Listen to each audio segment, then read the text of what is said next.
Good afternoon. How is everybody doing? Time to start the final episode. Good afternoon.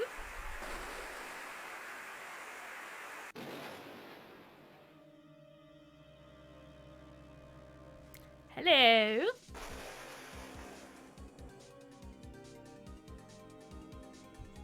I completely forgot what happened. Oh yeah, it was two things in two different buildings at the same time, wasn't it?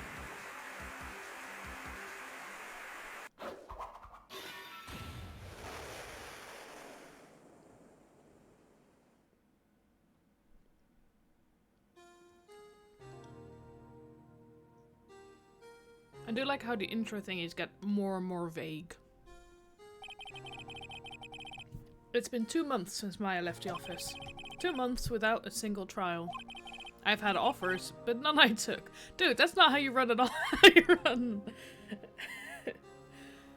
That's not how you earn money, buddy. That is, until the day that girl showed up. Maya? Or not? February 2020, Wright & Co. Law Offices. Yeah, that's not how you run a law office by not taking any cases. Why do I come here to the office every day? It's not like I want to work. Good work ethic. There you are, finally. Where have you been? My sister's trial is tomorrow. Who are you? Thank you, Phoenix. Who are you? It doesn't matter who I am, it only matters who you are. The famous defense attorney, Mia Fey.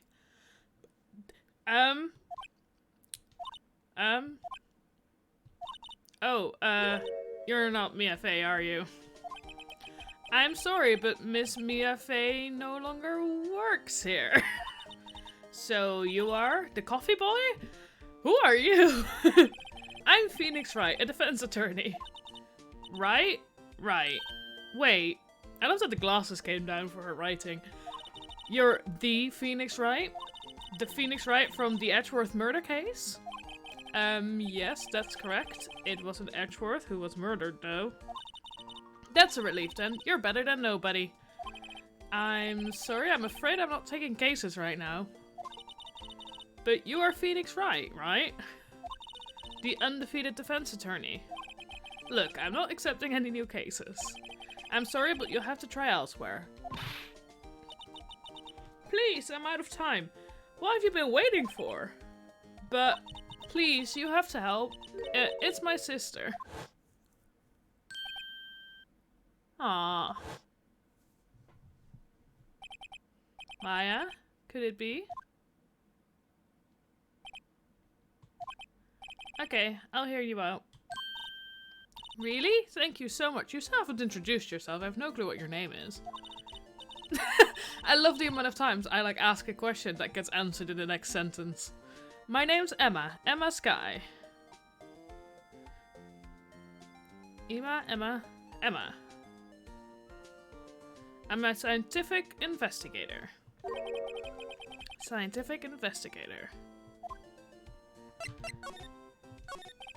Emma, was it? So you're a scientific investigator? Yes, that's right. Is something wrong? No, it's just you seem kind of, jumpy or maybe just young? The game can hear me. This relatively old game can definitely hear me ask the questions. Young? I'll be 16 years old this year. Yeah, young. Oh, I see. Wait, only 16? I'm set to be formally assigned to forensics in 3 more years. My work is becoming quite well known. At my age, no less. So what exactly is your current position then? Well, legally speaking, I guess you'd call me an 11th grader. Ah, it's one of those.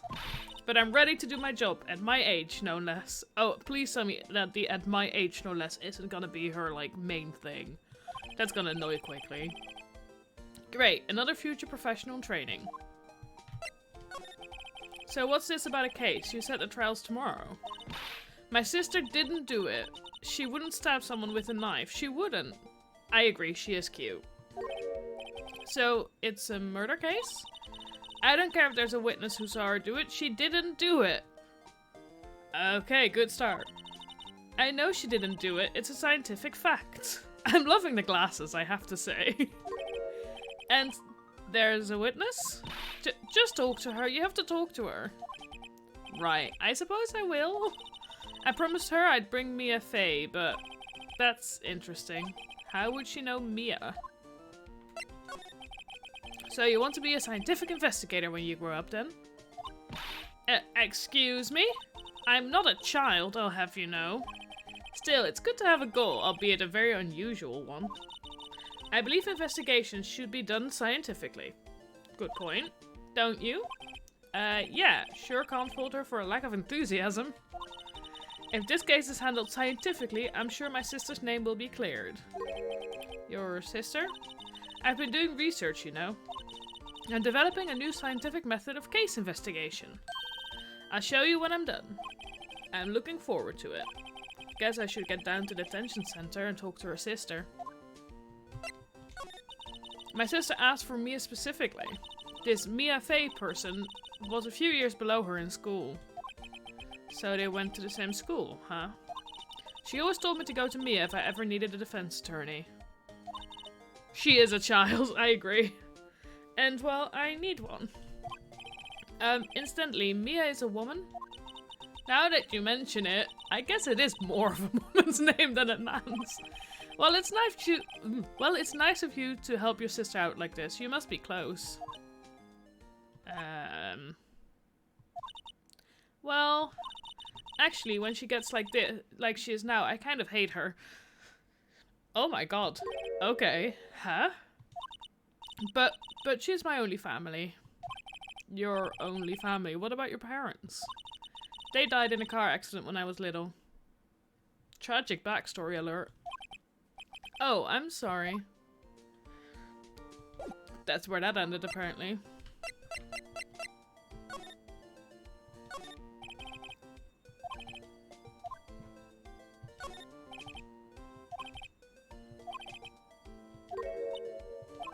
I do sometimes get strange looks from the clients, though. Difficult looking legal books. My head hurt. I love how these lines change a little bit. Mia's desk. I sit here even less now that I've stopped taking cases. I ought to at least dust it off once in a while. I mean, that does sound like a good plan. Look like a cleaning day at the hotel. Planning second branch. The bellboy was staring right at me. Of course he was. Talk to her about everything. Time to go to the detention center. Why does no one ever have parents? Because then drama wouldn't happen. I think. Detention center. Where is this sister of yours? I wonder what's wrong with Emma. She got quiet all of a sudden as soon as we arrived. It feels weird to call her Emma, because in my head Emma should be spelled with 2 M's. But I'm like, what would you pronounce this as then? So I'm like, huh? I'm confused.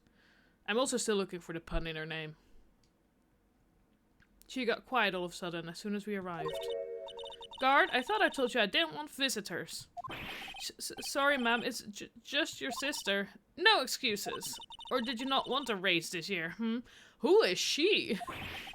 Understood, ma'am. What was that all about? Oh my god, the lapels. Hi, Lana. Funny. I seem to remember specifically telling you not to come here. Perhaps my memory is failing? They get in the way of things like Cecile, scientific investigators. Yeah, they do. Look, I didn't want to come here either, okay? But your trial's tomorrow and you still don't have a defense attorney. I'll be the one in court tomorrow. This has nothing to do with you, Emma. Who is she?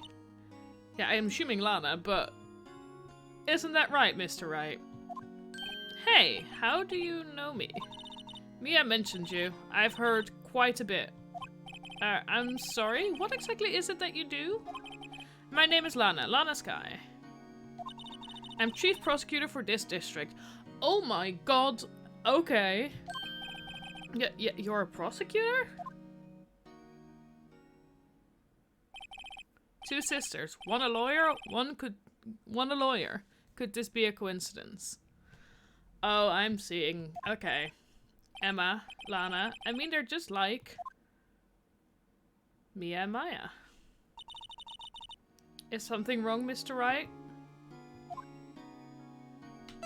No, but there's something you should know from the start. Which is, the suspect in this case has confessed to the crime. Huh? Wait, but the suspect is me. I did it. Oh god, it's another one of these. Well, Mr. Wright? Well, why don't you begin by telling me exactly what happened? It's a good way to start. The crime took place yesterday, February 21st at 5:15. That's quite specific. It was in the witness's deposition. Good afternoon. A witness clearly saw me committing the crime. That was a bit of bad luck, wasn't it? The crime took place in the underground parking lot at the prosecutor's office. Not really the place to commit a crime, let's be honest. The body was found in the trunk of my subordinate's car. The prosecutor's office, huh? In your subordinate's trunk? Classy. I was arrested on the spot, caught red-handed as it were. Well, that's just great. So, who was the victim? An investigator with the police department. Ooh. I suppose the correct term is detective? A detective? Death was due to a loss of blood. He was stabbed once in the stomach. I love how matter-of-fact she is. Although not useful, she is nice and, like, concise about it. By you? Death wasn't immediate, but the wound was fatal. She's not answering my questions. I see. Allow me to repeat myself, Mr. Wright. The victim was a detective. You know what that means, don't you? That the police do not like anybody. Uh-oh. What, Mr. Wright? What does it mean? Well, it means the police department will consider it a matter of pride to have me found guilty. Exactly. They will use any means at their disposal to do so. This case gets worse and worse with everything I learn. It does. This is not a good start. So you're the chief prosecutor. That is correct. I'm responsible for overseeing every trial handled by prosecutors in this district. I make sure the prosecutors have what they need to do the job and manage every aspect. Those are my responsibilities in a nutshell. That's an awfully large nutshell. Still, I'm a little surprised. I would think you'd recognize the district's chief prosecutor, Mr. Wright. Huh? In fact, it seems impossible you wouldn't. Lana? What happened to your hand? Ah. Oh, this? I cut myself by accident when I stabbed him, that is. Huh? I'm not very good at being a criminal, I suppose. I mean, you are the lead prosecutor, so... the chief prosecutor. How am I supposed to defend this? This is almost worse than Edgeworth being utterly convinced at least something he'd done was wrong. Time to change the subject. Wait, she was in the class ahead of Mia, wasn't she? You were in school with Mia, correct? A few years above her. Anna told you that too, did she? Well, why not? I did drag him all the way here from his office. Although it seems he has very little in common with Mia. Hey! It was in law school. I was in my 3rd year and she was auditing the class. She was different than the other students. Different? She was strong. She'd do anything to become a defense attorney. Anything. That was probably why she was attracted to me. Are we getting a gay love story? Excuse me? Intellectually attracted. Lana was top of her class in school. I was so going for the gay love story. I was the best there was. Oh. I'm doing pretty good in school too, by the way. Of course you are, honey. It sounds a bit different when Emma says it. Well, Mr. Wright? Excuse me? As you can plainly see, I am admitting my guilt. I think it's safe to say that there is no way you can take this case. None. But Lana... Why? Why are you doing this to me? Okay, who is she taking the fall for? You never think of anyone but yourself. Oh, Emma. I know you didn't do it. Lana, I know. So how can you say you did? If I lose you, I'll be all alone. Aw. I hate you, Lana. Well, that's one way of going about it.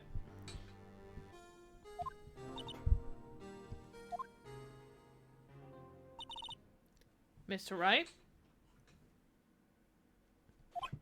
Yes? I believe our discussion here is ended. The rest, I'll leave to you.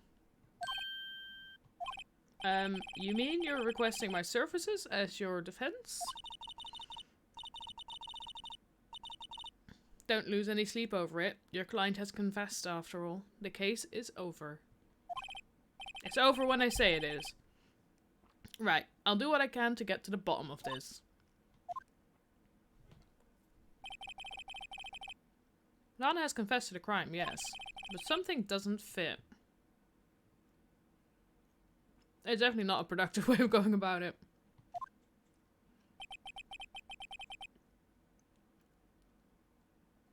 It's that look in Emma's eye. There's something else going on here.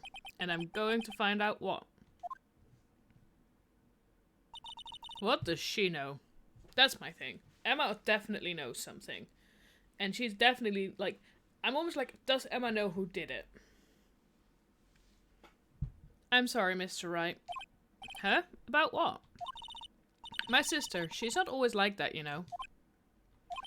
I just never expected to be defending another prosecutor again. Again. She's changed a lot. She used to be so gentle, always smiling. Everybody liked her. I see. Sorry, but I'm having trouble imagining that. What happened to her? I don't know for certain myself. I think maybe she... Well, maybe not. Spit it out, come on. Sounds like there's something there that defies a simple scientific explanation. Yeah, that's what... I don't want to think Emma did it. I don't want to think that. That's why I'm like, Emma knows something, like, who did it. I just really hope it's not her that did it. Because I like her. The scientific future goals of a 16-year-old. Let's go check out this underground parking at the prosecutor's office, shall we? Oh, okay. Like, she's gonna be our nice new sidekick. But in self-defense or something. Yeah, but still. Prosecutor's office, underground parking lot. So this is the lot where it all happened. Looks like they're still investigating. Yeah, but somebody still died. I feel like the bad guy should have been the one that killed somebody. Even in accident. Looks like they're still investigating. Funny that my first visit to the prosecutor's office should be like this. Hey everyone, keep up the good work. Hey, what are you thinking? Especially because she's so supportive. I feel like she... If she was hiding that she did it, she wouldn't be quite this, like, supportive of finding out how that her sister didn't do it. If that makes sense. Hey, what are you thinking? Well, they are going to be my co-workers 3 years from now, after all. No harm in saying hello. Actually, there is, you know. Attorneys aren't supposed to examine crime scenes. I'm trying to not send out too much here, see? Hey there! You expecting to go unnoticed there, partner? Partner? Oh my god, who is he? What do we have here? Looks like a bambina got loose from the ranch and is up to no good. I'm loving the music. Folks gotta learn to keep them doggies tied down, partner. Mr. Marshall? Marshall looks more like a sheriff to me. Looky here, Bambina. I know how you feel. But this is my gang's gold strike, see? strike. This is our claim, our territory, with a mother load of evidence. If you're fixing to mess with what's ours, you'll regret it, partner. You know what dreams the cacti out? You know what dreams the cacti out in the desert dream? You want to? What is this guy talking about? My thoughts exactly. You head along home now. Happy trails, Bambina. Who the what in the how? I forgot about this guy. How did you forget about that guy? Was that Ombre a friend of yours? Kind of, sort of. Yeah, he's a detective. Oh god, he's like the Detective Gumshoe in this case, isn't he? I liked Gumshoe. Who thinks he's a sheriff from the Wild West, it seems. I can't talk to him more. He just told us to F off. That's it. Okay, examining it is. Look, a door. This must mean something. Sorry, I love her optimism. Look, a door. This must mean something. I'm not sure that doors mean anything. No, it won't open. A mysterious lock? No, right?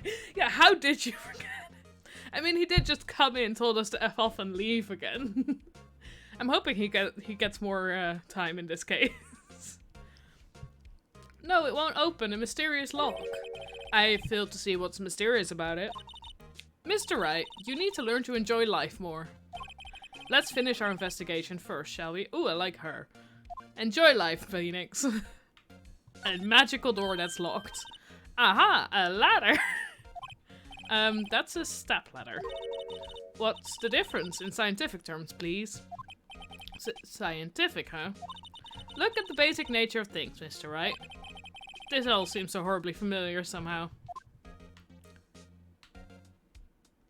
Look, a phone! Here, a phone! Almost. Let's see if it works. Hey, don't touch stuff we don't need to be touching. I can't hear anything. My ears! No, my ears! Maybe it's due to the barometric pressure. What is she babbling about? Hey, what did you just say? See, you can hear just fine. The phone's broken. This wall is in our way. Astute observation. It's got a faucet for water. Wait, I know. This wall is merely a facade, hiding the truth. This is no wall, but a water tank. I fail to see how it makes any difference either way. An oil drum. Looks like it's filled with water. It's heavy, I can't even budge it. The drum over here is on its side. Wait, I know. I'll hide in here and do a stakeout. I think you'll probably just get arrested. In fact, you may not even have to hide in a drum to get arrested. What? I'm not suspicious. No? You're just overexcited. I see a wallet. We'll get back to the wallet. Ooh, sign. Look, a stylish glass-walled room. Very nice. You could see the whole parking lot from in there. It says security. Perhaps it's a cafe. Dude! Huh? Cafe security. Yeah, that must be it. Let's check it out later. I hate to break it to you, but I think that's probably just a security guard office. You know, I scored a 97 on my science test the other day. Not on common sense, though. Too bad they don't have a test for common sense. The game really does hear me.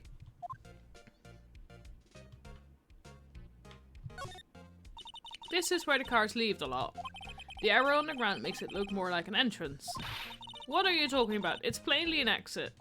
Well, maybe it's both. Kind of a dual purpose? Aha, the theory of relativity. What? I've got to write this down. Ah, hey, Mr. Wright? Maybe, you know, was Mr. Relativity German or was he British? Mr. Relativity? Are you sure that was his name? I'm pretty sure it wasn't. Okay, let's go for the wallet. What's this? A wallet? Excuse me, officer. Wait! What are you doing, Mr. Wright? What am I doing? I just found this wallet, so I'm handing it over to the police. I don't believe it. This is real basic. Anything at a crime scene is evidence. Let's be scientific about this, please. Just put it in your pocket. How is that scientific? Sounds like theft to me.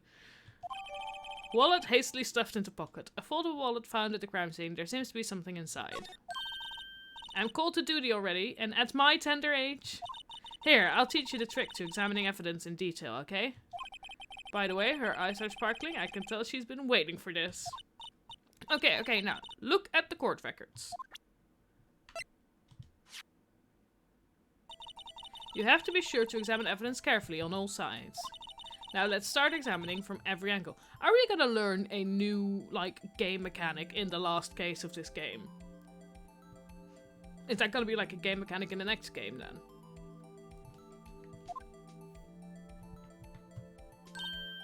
Oh look, I think there might be a clue here. You should check it out with the press of enter. I don't play on the mouse, the keyboard. Ooh, police department. This is an ID card. Sergeant Bruce Goodman. ID number 5842189. See? Well, isn't scientific investigation useful? I guess, though I don't see what science has to do with it. I didn't even look at the other side of the thing.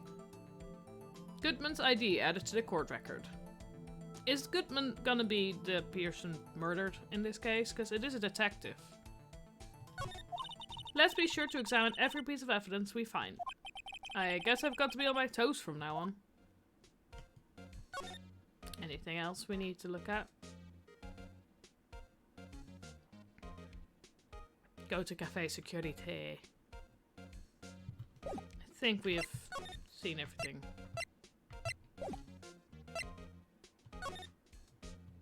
I would like to talk to that policeman, please.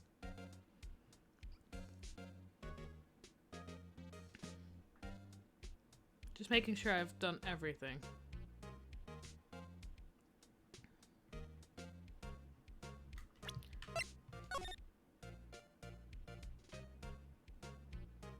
Police department, nothing else. And some kind of warning, I think. Okay.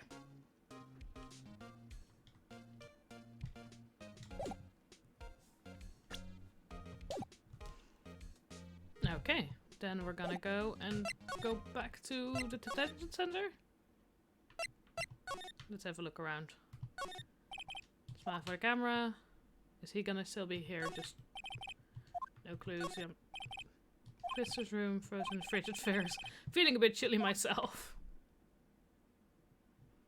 And nothing else in here. Good.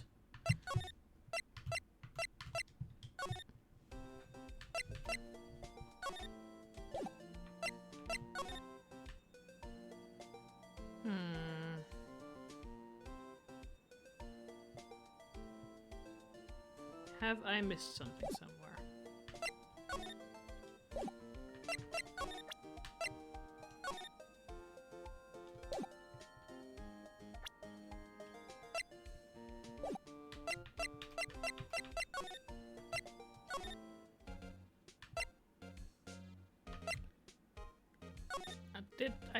Huh? Oh, I always forget about the slidey thing. There we go, there's more to examine. I did miss something. There's a camera on the floor. I'm definitely gonna look at that last. That seems like the most obvious clue. Well, no time to waste. Let's go hunting for clues. I wonder what this is. Well, partner, looks like you got no intention of going home quietly. Okay. Why does he keep doing that with his knife? The sheriff. Like I said before, this here's our claim.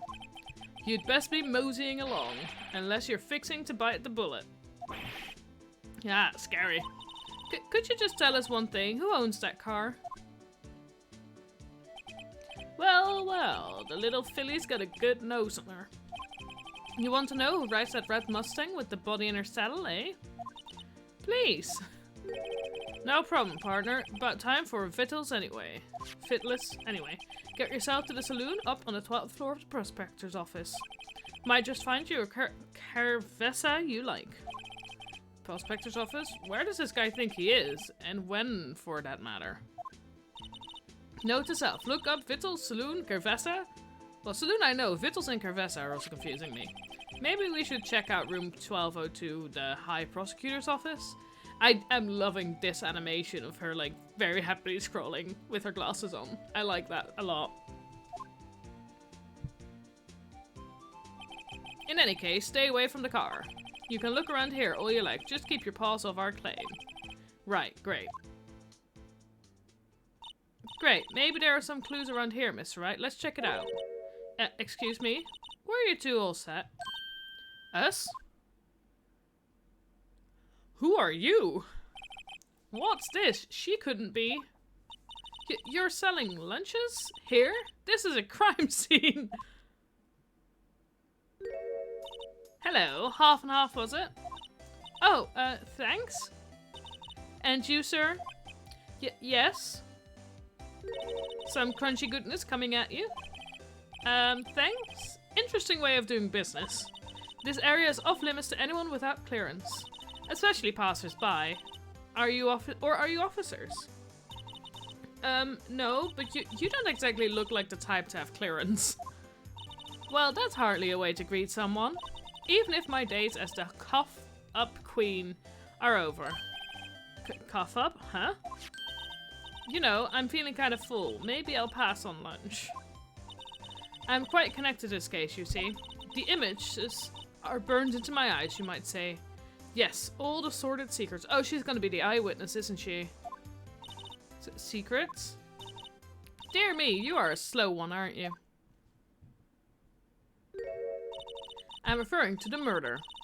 The stabbing of that detective. What? There we go. A witness clearly saw me committing the crime. You mean you're the witness my sister was talking about? Please, cough up queen, tell us what happened. The name is Angel Star. Don't you go forgetting it.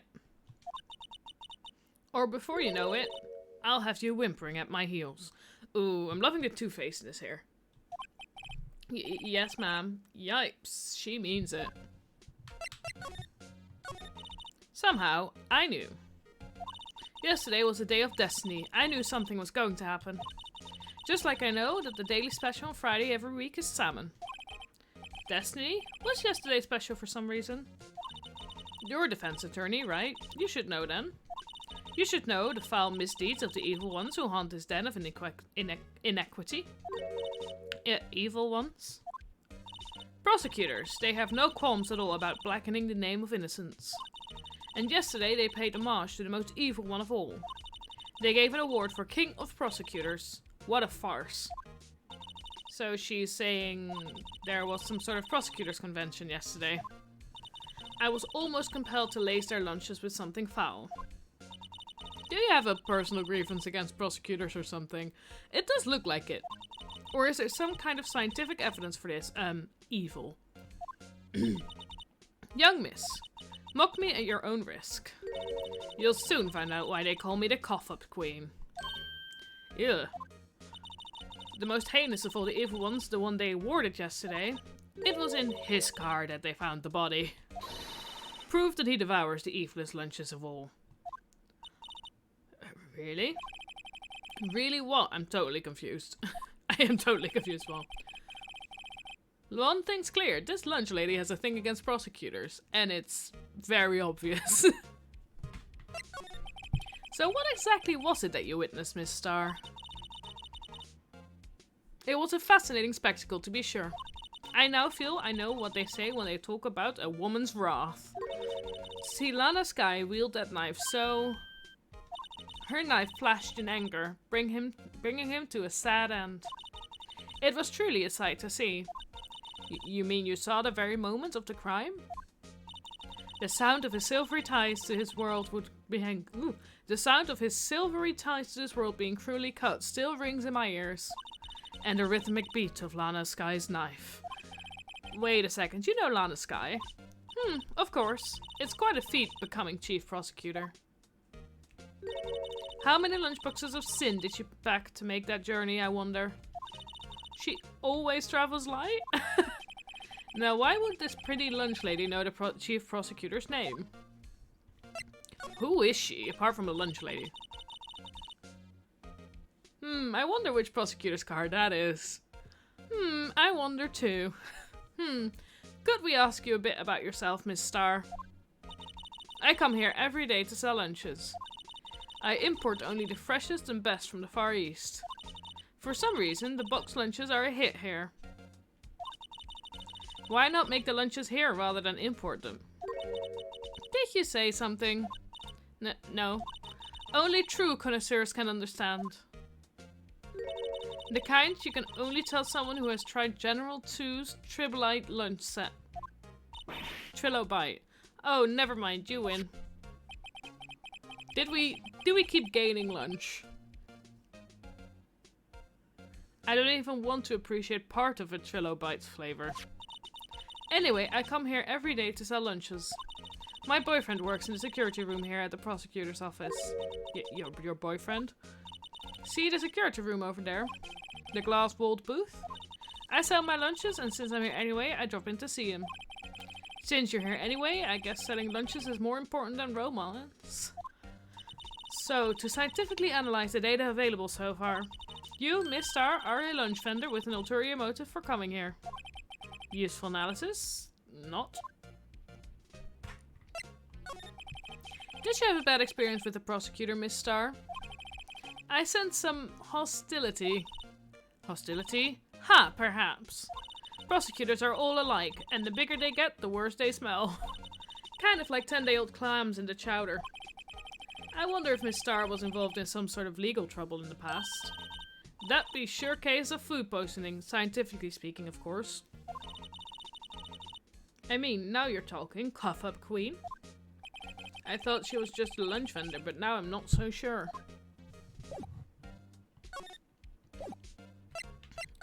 Me neither. Oh, we now can't sidle over anymore. Okay.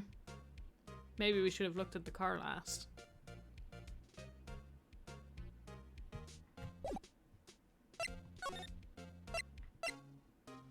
Let's go up.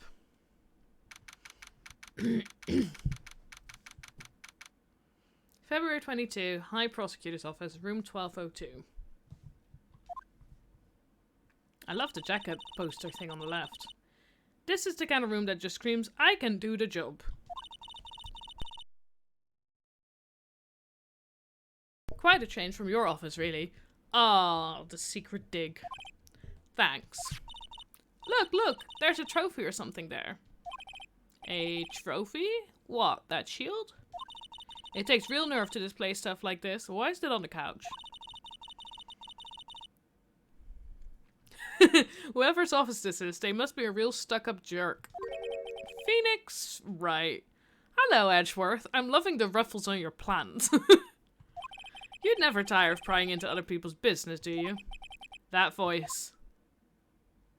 Hello. Long time no see, Edgeworth. Huh? Ah! Mr. Edgeworth!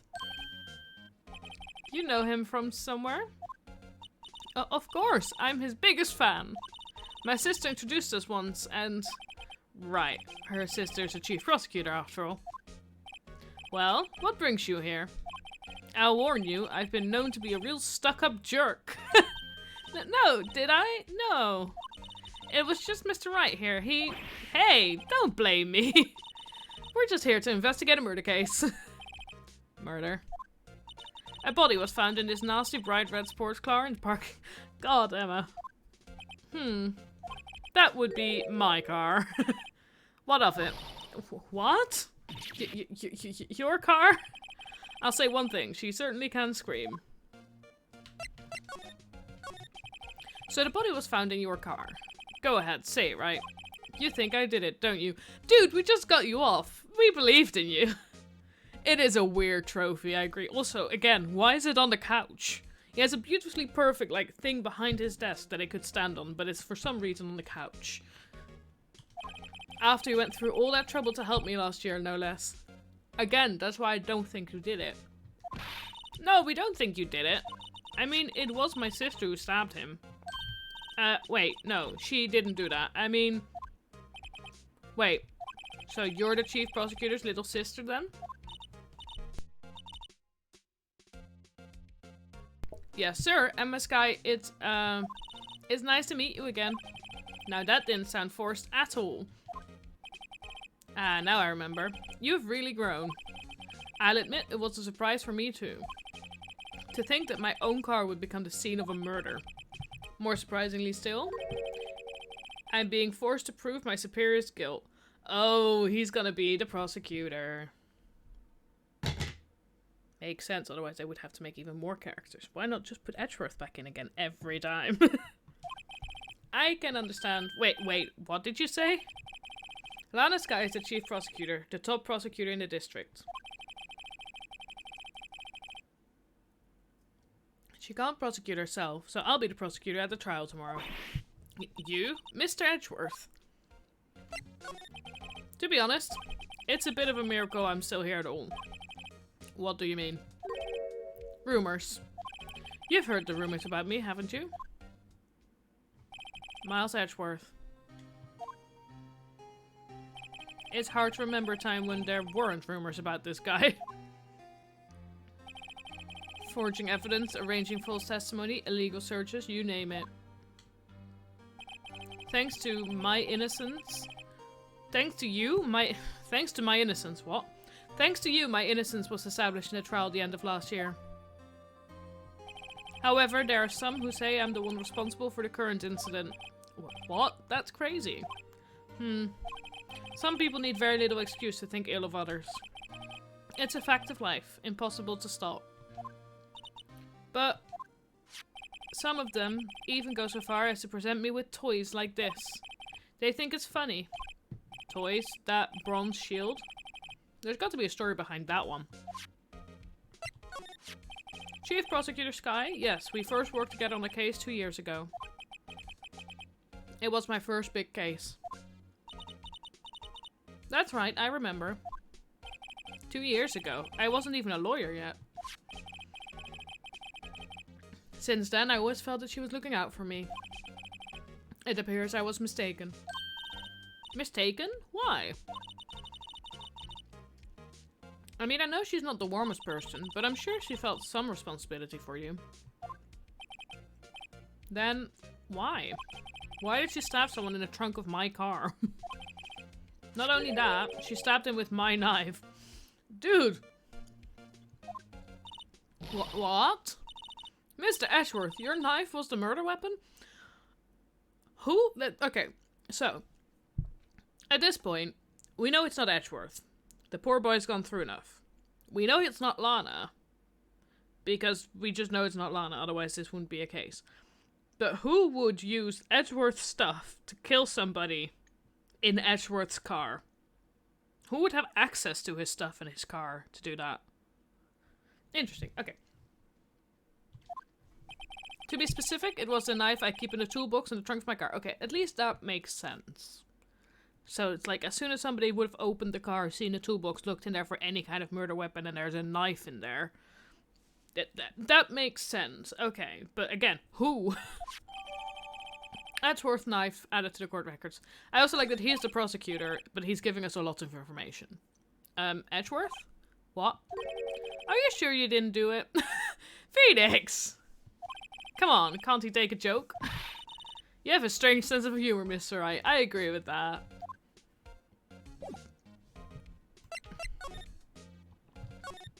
Like, there's a perfect place behind there for the trophy. A work desk. It's quite tidy, as one might expect. What a nice desk. Easy to use and easy on the eyes. It's polished so well I can see my own reflection.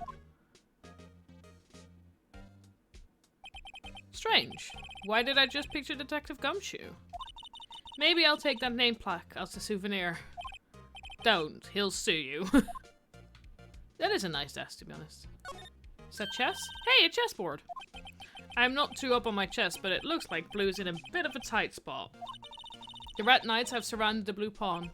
Huh? Those horses are mounted knights. Their swords have really sharp edges. And check out that poor pawn. His head is kind of spiky. Kind of reminds me of you. Mr. Edgeworth must be an avid chess player. What's wrong, Mr. Wright? Edges surrounding a pawn with spiky hair. Nah, it's nothing. Don't read into that too much. Whoa, these are all case files? They're stacked up to the ceiling. There's even a ladder. Odd. I thought Edgeworth wasn't good with heights. He must have someone get them for him. Strange. Why did I just picture Detective Gumshoe? He must study these cases reportedly so closely. He's so cool. You wouldn't say that if you saw him sweating bullets on that ladder. Ooh, tea set. Ooh, cute! What a pretty tea set. I go more for the instant tea bag myself. Amazing! The drawer below is filled with packets of tea leaves. They're all sorted by plates of origin and flavor. Look at this royal blend. What an exquisitely splendid concoction.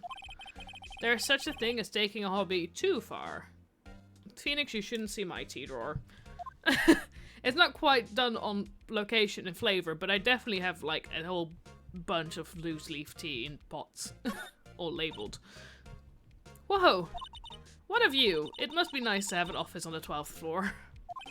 I guess you would feel important. Incidentally, were you to jump out of this window, the time until impact with the ground would be... Starts calculating. Got it! Approximately 3.23 seconds. That's handy to know. My, what an amazing bouquet, just right for Miss Edgeworth. No kidding. Hey, there's a card on it. Back from the dead. Wendy. Ooh, who's this Wendy gonna be? Wendy? I've heard that name somewhere before. And besides it, a giant steel samurai. Whoa, I want one. Huh? There's something written on the bottom of his foot. Between a rock and a hard place. Wendy. Again. Who's this Wendy gonna be? Wendy, is she Mr. Edgeworth's fiance? I don't think so. Why do we keep getting, like, flashes of other characters from earlier cases? I do have to say, I love the flower pot with the ruffles. That's very funny. I've been wondering, what the heck is this? It has a big K on it. Of prosecutor. Oh, the King of Prosecutors. Huh? What's that? It's the King of Prosecutors trophy. King of Prosecutors?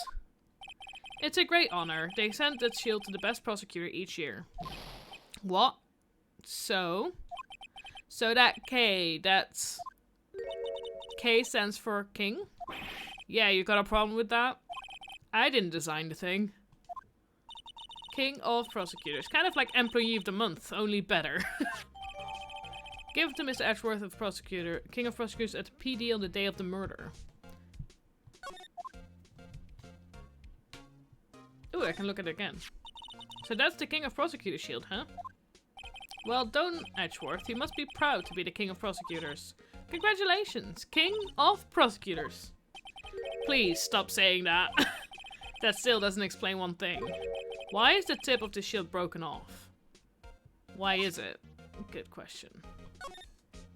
Wow, this jacket is even lacier than his usual ones. This must be his lucky trial jacket. It's an actual jacket, not just a poster? It looks like a poster to me. Lucky jacket, right? I've never seen him wear it. I'm sure there's a story behind why it's in a frame. Maybe I'll be naughty and take a picture. She's getting way too excited about this.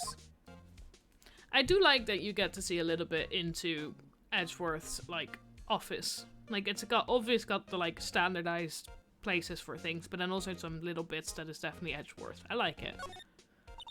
Mr. Edgeworth has such a comfy sofa. Sofas like this make me want to curl up and take a nap. I bet he pores over his case files here until the wee hours of the morning. Then he takes off his jacket, rolls up his sleeves, and goes to sleep using his arms as a pillow. I don't believe it. She's actually daydreaming about Edgeworth working. I bet in the morning he has sofa hair and little creases in his cheek from the seams. He's so cool. Sofa hair is cool? Okay, interesting. She's 16. Sofa hair is very cool, apparently. I think we've seen everything. Talk to him about everything.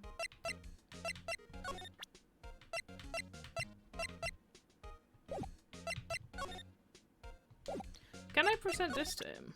No, not that one. Oopsies.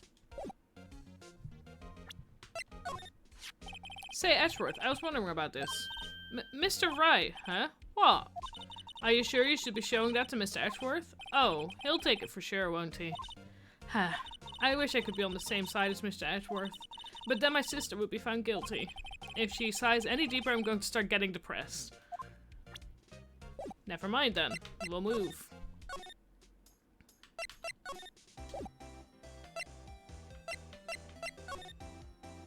Still can't go to the car looking thing.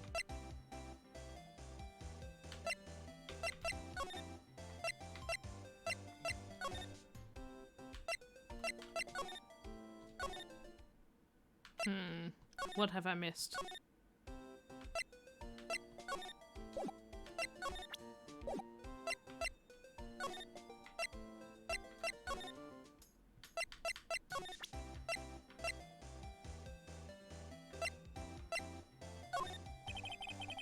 Could you take a look at this? You? Yes? You said you wanted some hot tea, right? No, but thanks. She didn't even look at me. You must have to brew the leaves a long time to get rich flavor like this. We pre-infused the leaves with steam before brewing. I knew it, so that's the secret to their aroma. Exquisite. The only thing I'm smelling here is wasted time. Could you take a look at this? Okay, we're gonna get the hot tea stuff again. Okay.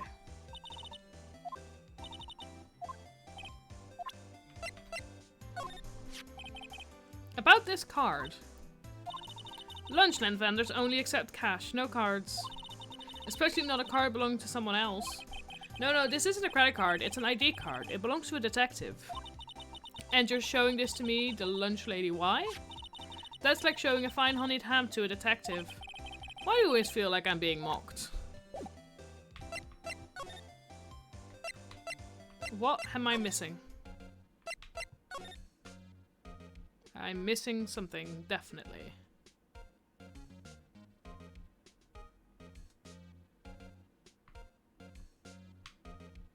I've examined everything in here. I've talked to him about everything.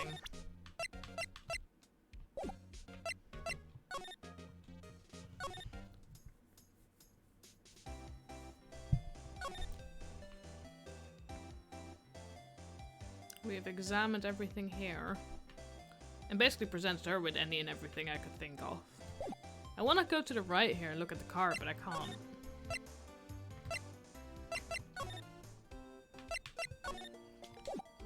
Ha! What do I do now?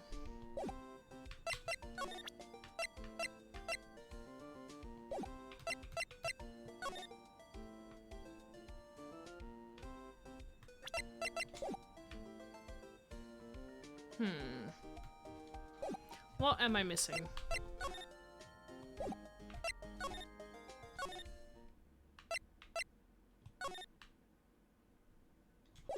Yeah, she's not gonna talk to us till the actual case happens. I've talked to everything and showed her everything.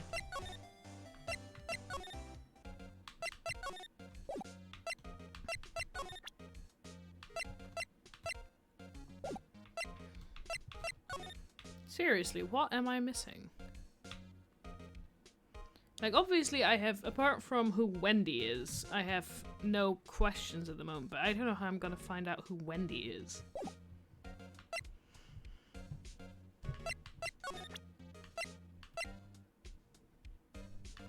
And I can't go talk to the police dude. Like, really, that's what I want to do now.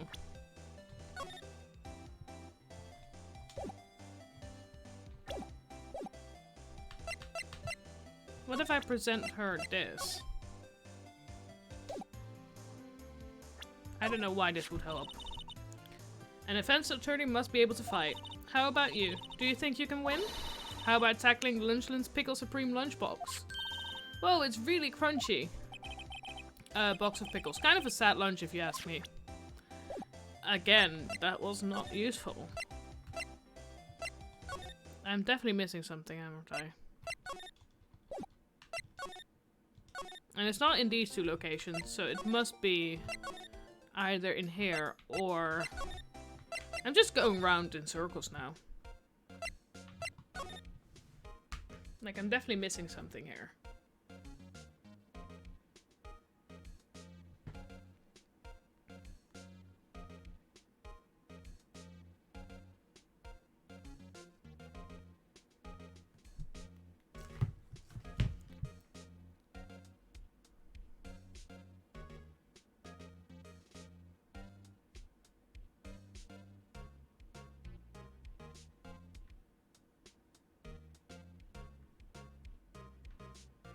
I've looked at every single thing in this room as far as I know.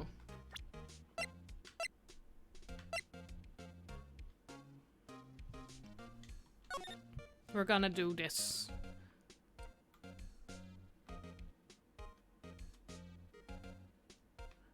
Oh, there's a hand at the back. Oh, I can look. Oh, okay. Hey, check it out. There's a metal plate here. It looks like the names for the previous recipients are engraved on it. Whoa, one guy's listed a bunch of times. Von Karma. I guess he must be a foreigner. Yeah, that's probably it. Well, wherever he's from, he must have been an amazing prosecutor. I'd like to meet this Von Karma sometimes. No, you don't. When she says it, his name does have a kind of a ring to it. Anything else I can have a look at?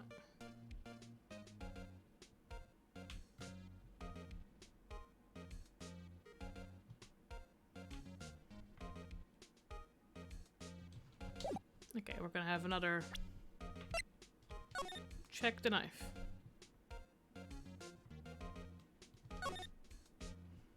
That's the thing, it's a brand new way of looking at stuff and I completely forgot about it within minutes. This must be the victim's blood, right? Either that or Edgeworth cut himself peeling an apple. What's Edgeworth doing with a knife like this anyway? Hey, maybe he spends his weekends roughing it in the wild. Edgeworth? In the wild? I think my fruit peelings theory is more likely. Are you kidding? I always pictured him as an outdoors man. Now there's a scary thought. Anything else?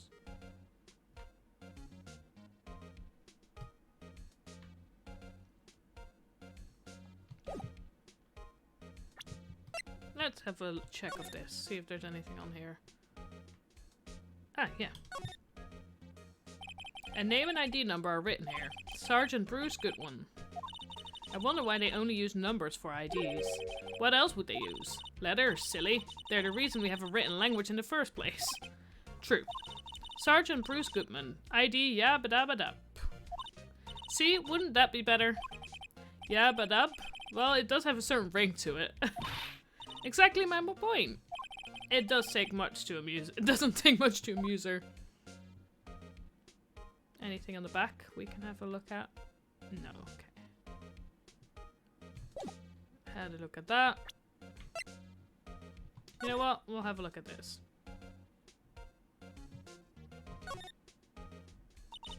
So this is what the back of the badge looks like. Finally, we have seen the back of the badge. And I always thought I had a safety pin. Each badge has a number carved into it. That way you can tell which attorney it belongs to. You mean you couldn't lend your badge to anyone? No, I'd be found out right away. Well, that's no fun. It is a nice badge, I have to say. Okay, had a look at everything. Still don't know anything.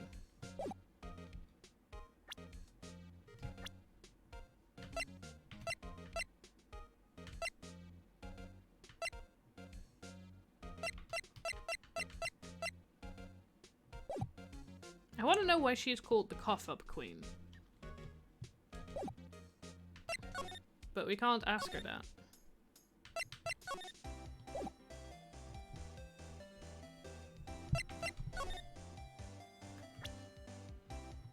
Seriously. I keep pressing the wrong button. I'm stuck in the circle. I do not know what to do.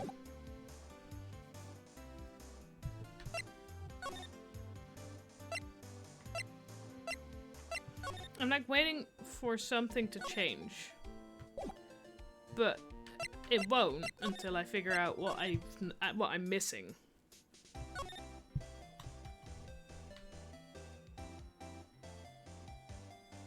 Because that's usually the case. Once you've got like everything, the game goes and now stuff changes. But I've not got everything yet, and it's annoying me.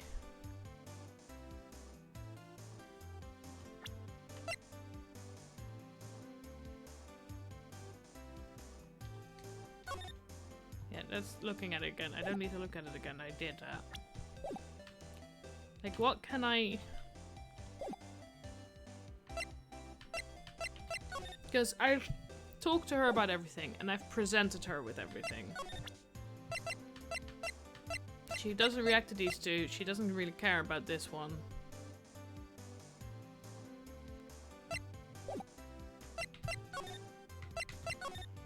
And Edgeworth also, I've talked to him about everything. It's against my policy to discuss evidence with the defense, especially with you. He doesn't like you much, does he, Mr. Wright? Nah, with Edgeworth, it's never personal. It's all about winning tomorrow.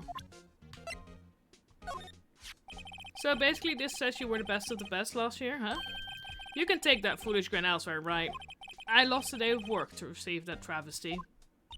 Huh? Why's that? I had to go to the police department to receive that broken shield. The police department? Oh, this is what I should have done. Okay, we're getting there. The police department? Yes, right next to the police station downtown. You've been there, haven't you? Where Detective Gumshoe works? Yeah. I was wondering something about your shield. Why is it broken?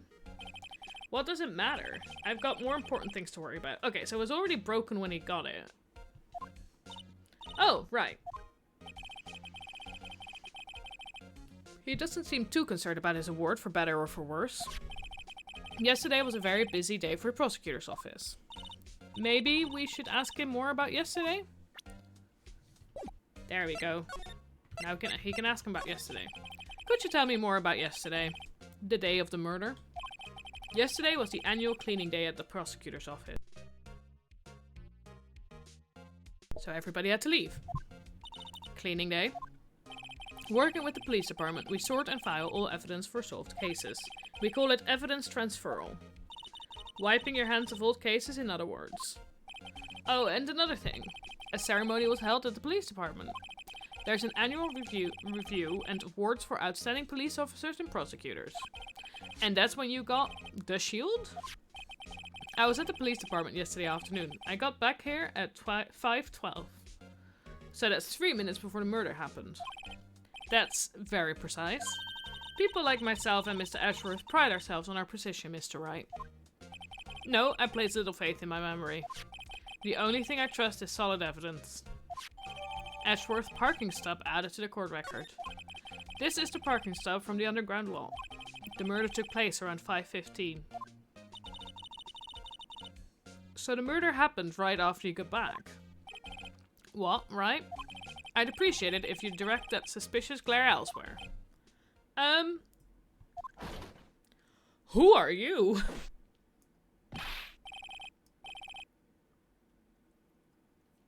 Excuse me, but is Mr. Edgeworth, anywhere on the premises?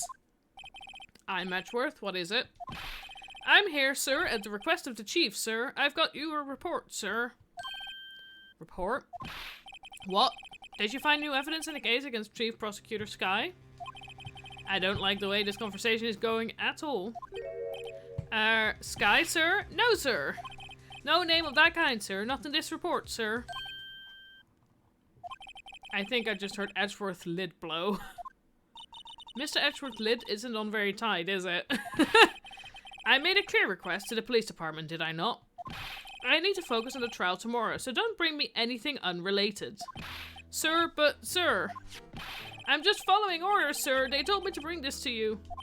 I wasn't aware of the particulars of your arrangement with... Give me your name. Yes, sir. Meekins, sir. Officer Meekins. Right, Officer Meekins. Take your report and leave. And good luck with that raise next month. Poor Meekins. But sir, I didn't know. Poor guy. It looks like he was absent on the day they gave out brains and good luck. Oh, poor guy. Right. Yes, sir. He got me off guard. As you can see, I'm busy. You may leave now. Let's do what he says, Mr. Wright. The victim was a detective from the same department as the patrolman just now. Go down to the police department. You can ask more there. Thanks? He seems to have finally calmed down at least.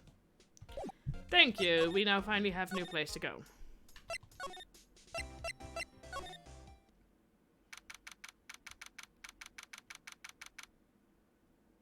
Wait a minute. I recognize the weird looking... Oh my god, I have a suspicion. Based on like the intro video thing and the fact, could the murder have happened here and then left in I don't know. I'm just thinking maybe because the body was found in a car, but then what did the eyewitness see? I'm just speculating. The brain is going. Also, the poor little thing. Woo! We're finally here, on the left, with the broken off thing. Why would they put the police department so far away from the prosecutor's office? Beats me, that took almost 30 minutes by taxi, and traffic wasn't even that bad. The police department, huh? I've only ever been to criminal affairs next door. Hold on, what's that? Yeah, the poor mascot. Disturbing. Why does it undulate like that? Oh wait, I know. This is the blue badger. They're trying to make him the police mascot. Whoa, Mr. Wright, you sure know a lot about the police. Still, he does seem familiar somehow. Forget the blue badger. Who's that next to him? Someone appears to be dancing with the blue badger. Uh-oh, he noticed me. He sure is running over here fast. Hey, pal, what are you doing here? Was Gumshoe dancing with the blue badger?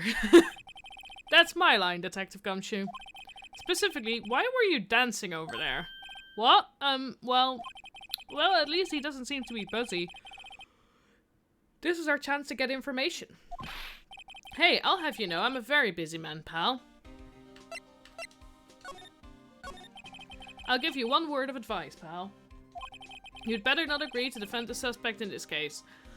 Oh god. Why not? Huh? Well, it's just that the chief prosecutor has confessed to the crime.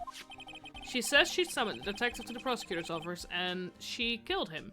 Ooh, we got his badge. But what if she's not telling the truth? Yes, well, no. Come on, pal. There's plenty of evidence against her. But what if the evidence was faked? Ooh. Hey, pal. Can I speak to you for a second? Huh? Me? Why is this little girl so peeved at me? She's a relative of the suspect. She's Lana Sky's sister. Whoa, the chief prosecutor's little sister?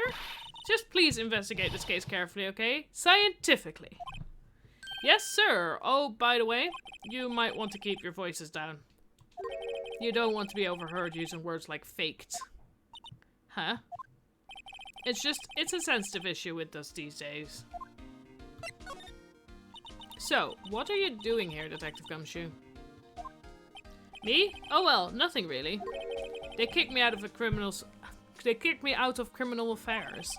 Detective Gumshoe, what did you do this time? What do you mean, this time? Then, what happened? I know things are busy right now. I mean, with my sister's case and all. It's true, we've never had a chief prosecutor murder anyone before. Only the highest ranked people are being let into criminal affairs right now. The lowest ranking guy in there is our chief of detectives. They're not letting any of us rank and file detectives in at all. None of you? I know this is an important trial, but isn't that a little odd? So anyway, I thought I'd spend the day getting the badger dance down pat. Isn't there anything else you could be doing? The chief of police himself is directing this investigation, pal. And Officer Marshall was assigned to the underground parking lot. Officer Marshall? Now that I think about it, Emma did seem to know that Marshall guy. A patrolman in charge of the crime scene. It's unheard of, pal.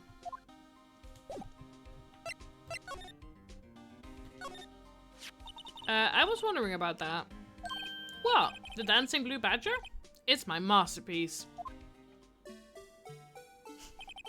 You made this, Detective Gumshoe? The chief threw together some designs and I just did my thing, pal. Nice work. It's a battery powered so it can go anywhere. There's no switch, so it just dances until the battery die. Poor Blue Badger, fated to dance until he drops. So if it's movable, Blue Badger panel added to the court record. Work of art designed by the chief of detectives and created by Detective Gumshoe. Those two don't seem like the two people to most trust with this kind of stuff. The detectives in there look pretty busy. Just imagine, right now, behind those doors, a police drama in action. Somehow the thought fails to excite me. Look, the patrolman is saluting the other guy. He must be a detective. And then I said, "Hey, you do that, your soup will get cold, buddy." That's hilarious, sir. I laughed so hard I cried. I guess he wasn't saluting, he was wiping tears from his eyes. They make a good pair.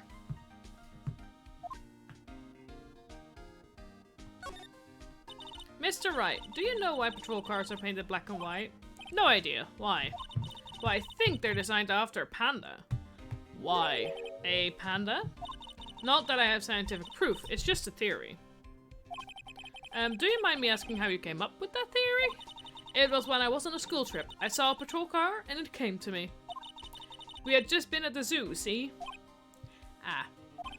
What about zebras? Or did they not have those at your zoo? Good question, to be honest. The banner here is announcing the crime fighting campaign. Nice slogan. I wonder if they'll be selling fingerprinting sets. I don't think it's that kind of campaign.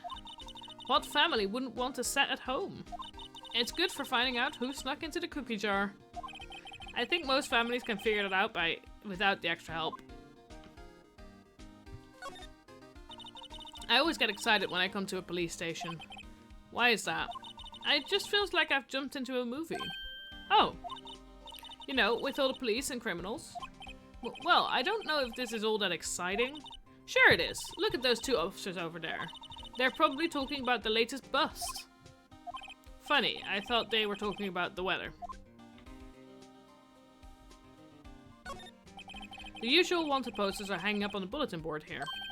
Do you know this face? If you do, dial 911. You know, Mr. Wright, I've always thought it was kind of funny. I've never seen anyone who looked like the people in those posters.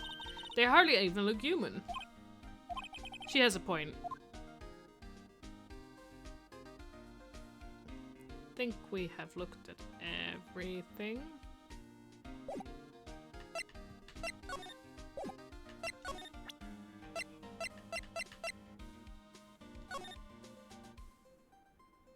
Oh, we can't turn this. Okay.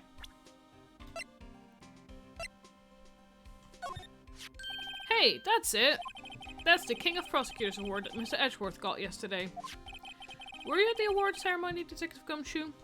Of course, pal. I got an award for diligence myself. Congratulations.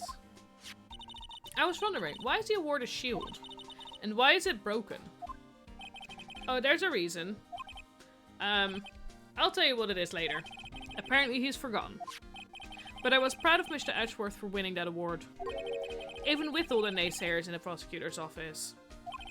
Naysayers? Must be because of the rumors. Found it, Mr. Edgeworth. Found in Mr. Edgeworth's car, stabbed with Mr. Edgeworth's knife, huh? What would drive Chief Prosecutor Sky to do such a thing? Well, wait, I didn't mean... sure, of course someone else really did it. Someone who must have a grudge against Mr. Edgeworth.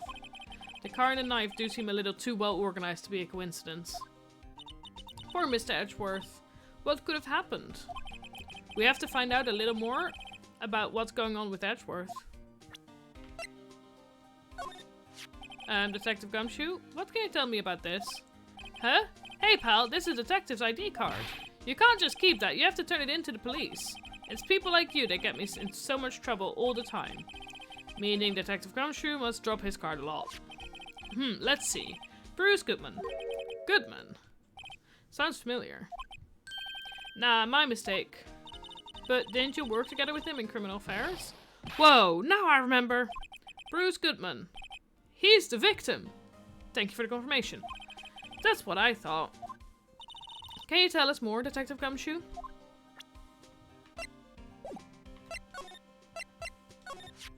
So this ID card belonged to the victim? He was a detective like myself. Detective Bruce Goodman. Don't you think it's strange? I mean, why would the victim's ID card be lying on the ground where we found it?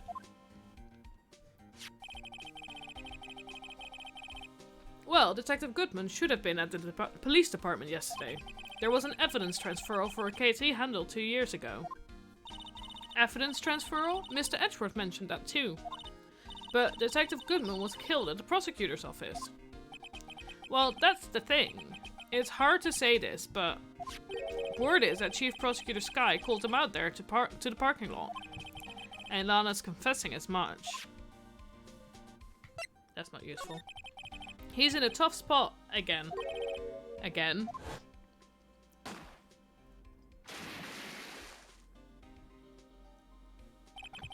Well, it all started with the murder of the defense attorney Hammond. But Mr. Edgeworth was found innocent. Listen, pal, there have always been rumors about Mr. Edgeworth. Forging evidence, making deals with witnesses. Nothing outright, but there were always whispered rumors. Ever since he was accused of murder, no one's whispering, they're practically shouting. But there's no evidence against him. Well, Mr. Edgeworth has always had unusually strong ties with the department higher-ups. It's only natural that people would be suspicious. I had no idea he was under the gun. Anyway, this latest case has started a new rumor. People say the only reason he took this case is because he's aiming for the chief prosecutor position himself. What? But I know the truth, pal. Nobody wants to be that one who has had to prosecute the chief prosecutor. Nobody wants to be the one who has to prosecute the chief prosecutor. Mr. Edgeworth is biting the bullet on this one. He's doing this for all of us. And that's all I know about that. I'm not officially on the case, you know. Thank you. Why aren't you handling the case, Detective Gumshoe? We met the guy who is, what's his name? The guy in the parking lot? That'd be Officer Marshall. He was appointed directly by the Chief of Police. Ooh. Officer Marshall. Is he some kind of Wild West sheriff or something? No, Jake Marshall just a regular officer from West LA. For a moment there, I wasn't sure. Look, pal, let me try to make things a little easier for you. Show them this and they'll let you examine the crime scene. Maybe. Detective Gumshoe's letter of introduction added to the court record. I'll be surprised if this gets us anywhere. Just act like you're supposed to be there and nobody will look at you twice, pal. Let's go see if we can investigate. There we go. I need to try and show people more stuff. Looks like the investigation is still going. I have to be getting back to the shop. Sorry, it looks like I'll be stuck in this pit till the sun sleeps. I'll see you in my dreams tonight then, baby. Oh god, are the lunch lady and the detective, or is it with the person in the security office? Oh, still here? Ah, hello. Why the surprised looks? Didn't I mention? I've got a boyfriend in criminal affairs, too. Ah. What happened to the security guard? She's got boyfriends everywhere. Hey, what's wrong, Bambina? You're looking like a doggy that's lost its herd. Jake Marshall. Strange guy to put in charge of a crime scene. He's leaving his hair everywhere.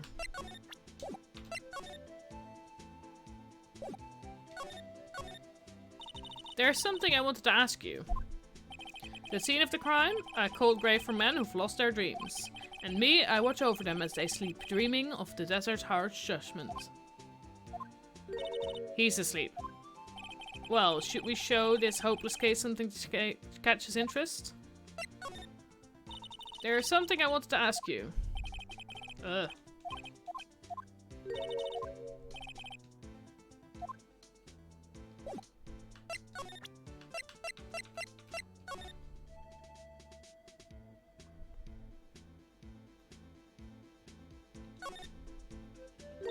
Hey, look here. It looks like something's been crossed out. Maybe it was a letter or something to Detective Gumshoe. Let's see. Annual bonus, $20. I think a couple zeros are missing. No, that sounds about right, at least in that detective's case. Maybe I should rethink my career as an investigator.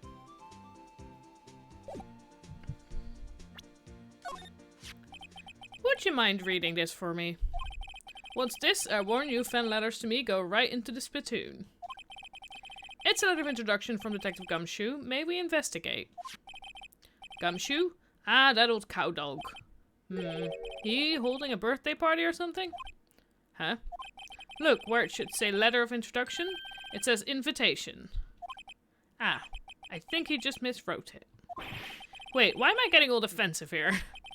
No worries, this proves it's from Detective Gumshoe, better than the blood test. Guess I'd better let you in then. Thank you, Officer Marshall.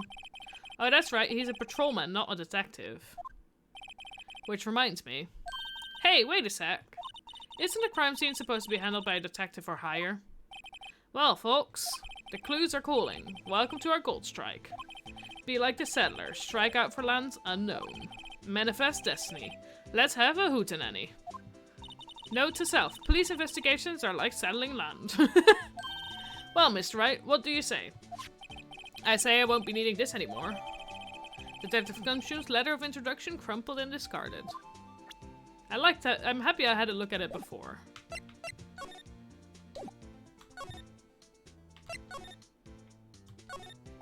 This appears to be the car where the body was found. It looks like the lock on the trunk is busted.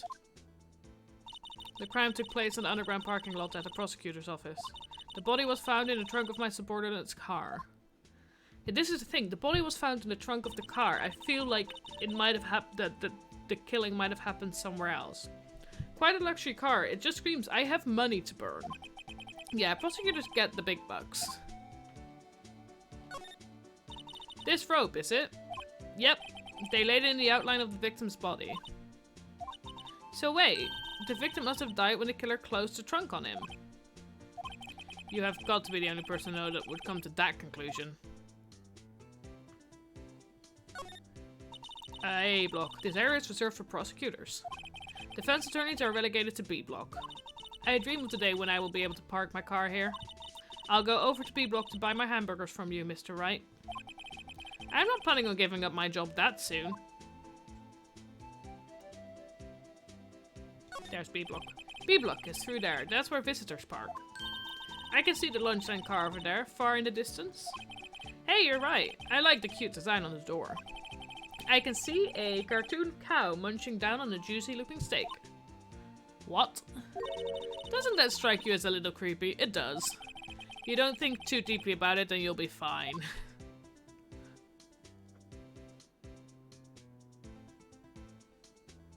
And the last but not least, the camera I spotted the first time. This looks like a cell phone. Oh, cell phone. It looks like an old-timey camera as well. Scientific analysis would be suggested it belonged to the victim. I can't think of anyone else it could belong to. What's so scientific about that? Should we check it out? Check it out, always. Right. Let's check it out.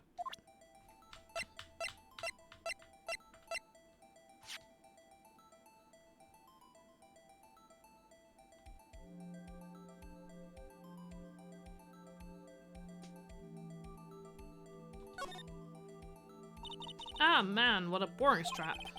What's wrong with it? Everyone has different tastes, you know. Here, check out mine. It's a pink princess strap. These are hard to come by, you know. I see the series is as popular as ever with the kids.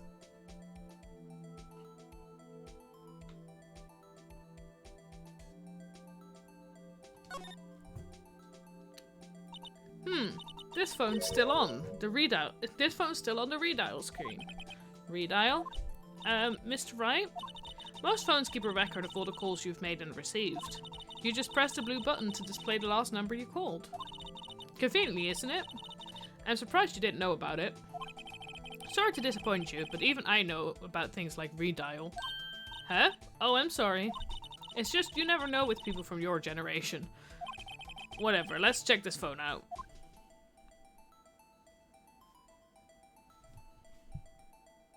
Press button. Now to see who the owner of this phone called last. Note to self.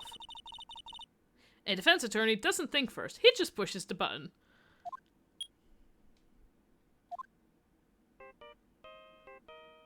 Who are we calling?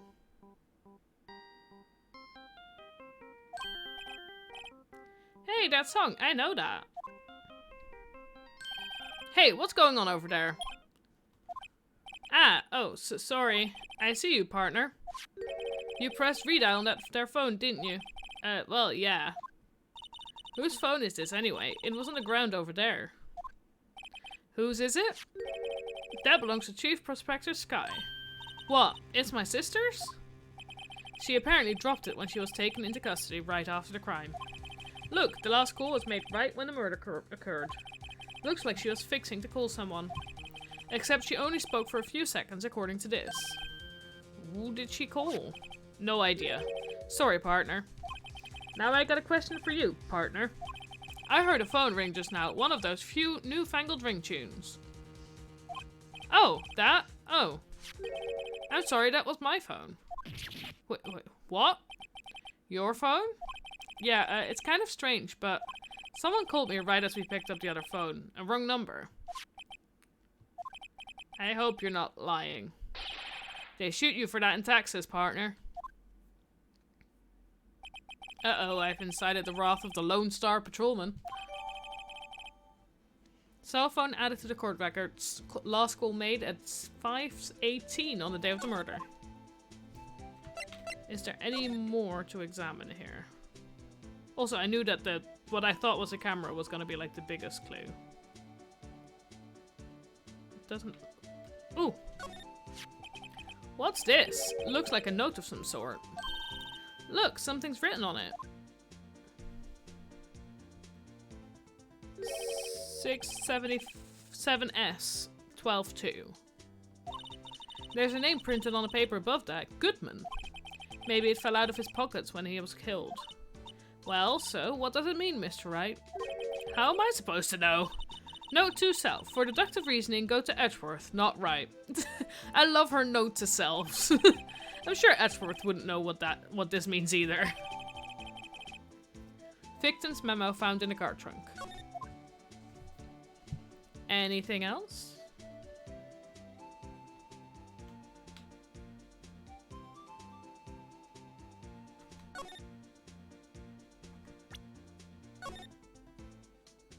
I keep pressing the wrong buttons. Examine. Okay, I can't twist you around. Okay. Can I do more to this phone?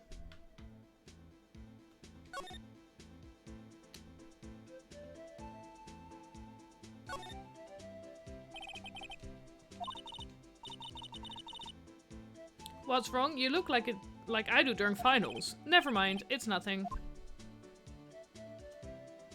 Okay, we don't need to press the button again. Okay, can we talk to what's his face? If we slide up to him. Yes, okay, we can. Officer Marshall, could you tell us more about the victim? Good men always die young. Remember that, partner. Could you be a little more specific? Bruce Goodman. He was a detective, right? Goodman, I get it. Well, well, aren't you a feisty doggy there now? Detective Goodman was stabbed here at 5:15. The smiling Madonna told me the tale. I think he means the witness, Miss Angel Starr. One stab to the chest, a fine piece of work. This here's the autopsy report. Goodman's autopsy report added to the court record. Death due to loss of blood, one knife wound, died within an hour and a half of 4 p.m. So he could have been stabbed earlier. Apart from Angel Starr's witness report, everything else means that it could have been like happened somewhere else. Like he could have been stabbed somewhere else, shoved in the trunk, and then she opened the trunk and he fell out. I feel like almost like, would she be taking the blame for Edgeworth? But that still makes no sense to me. Especially considering now Edgeworth is going to do the prosecuting. I'm confused. I'm still confused. I want to know who this Wendy person is that keeps sending Edgeworth stuff. Was my sister involved with the victim in any way? Funny you should mention that, Bambina. Chief Prospector, not prosecutor. Prospector Sky and Detective Goodman had nothing in common at all. Nothing in common? They apparently worked together on a case a few years back, so there's no motive. Goodman wasn't a particularly gifted detective. That's one reason why he didn't do much work with the chief prosecutor. Prospector. I keep saying prosecutor because that's what she is. But my sister called the victim here on the day of the murder, right? Here, to this parking lot? So it seems like calling an unarmed man to a shooting at high noon. To shoot out at high noon. I don't mean any offense, but Officer Marshall, you're a patrolman, right? Not a detective? You calling me out? They shoot you for that in Texas. Huh? I was one of them fancy shoot detectives till 2 years ago, to tell you the truth. Really? No, he tells me. But you're a patrolman now, so how can you be in charge of a crime scene? Nothing gets by you, does it, Bambina? So why are you in charge? No reason, we're just short on hands right now. I'm keeping an eye out in the meantime. But Detective Gumshoe is absolutely doing fuck all, having a dance with the blue badge. The blue badger. That's odd, though. Detective Gumshoe was saying he had nothing to do. Nothing important, at least. It's nothing but a sad old cowdog that can't find his tail. Maybe it's because he runs with that Edgeworth, eh? Edgeworth? That cowdog's been kicked out of his cattle run by order of the chief of police. Just, he don't realize it yet. Detective Gumshoe kicked out of the investigation? Okay. So there's no connection between Detective Goodman and my sister. That's correct, but there's a goldmine of evidence against her. And the prospector tomorrow is none other than Edgeworth himself. I'm afraid your sister's fate is decided, Bambina. Many condolences. Officer Marshall. Yeah, Bambina? How can you say that? You and my sister, you were... Oh. Is there something between this cop and her sister that I don't know about? Oh god. I apologize, Bambina. Something must have gotten to me. Maybe it's that dry wind that's blowing through the prospector's office. Dry wind or ill will, someone's up to something here, but who? Suspicions about Mr. Edgeworth have been flying around for nearly 2 years now. Forged evidence and arranging testimonies, you mean? He was unbeatable because he did whatever it took to win. Unbeatable, that is, until he met you. But rumors are just rumors, aren't they? These are prosecutors we're talking about. Evidence is everything to them. If you follow the rumors about Edgeworth... If you follow the rumors about Edgeworth to their source, you find one person. But they're off limits. Untouchable, you might say. One person? Who? Hate to say this, but it's your sister, Bambina. Chief Prospector Lana Sky. The plot thickens. What? My sister? Edgeworth couldn't rustle all those cattle. Ooh, Edgeworth... The way he talks confuses me. Like, it's difficult. Edgeworth couldn't rustle all those cattle by himself. Some people load their guns with bullets, some people load them with deals. What? You're saying Edgeworth was making deals to win trials? Where there's gunshots, there's bound to be bullets. That's not a bad saying, to be honest. That's what the old-timers say. There's a big old secret hidden around here somewhere. Everyone knows it. Is that why Detective Gumshoe was taking off the case? Did they target him because he was closest to Edgeworth? So, well, how are we doing, Mr. Wright? I guess we've got some clues. We have an autopsy report, a note from the victim, and a cell phone. So you think we'll be okay? Well, the only thing still bothering me is that Lana is confessing to the crime. She says she did it. No problem. I can guarantee that she's not the criminal. Oh, by the way, Emma? Yes? I know that song your phone plays when it rings. What? It's the Steel Samurai theme song, isn't it? That popular TV show for kids. The phone that rang earlier wasn't mine. It was yours. At 5:18, just after the murder took place. Your sister called you, didn't she, Emma? I'm sorry. Can you tell me what you talked about? She hung up right away. I see. Last call made to her sister.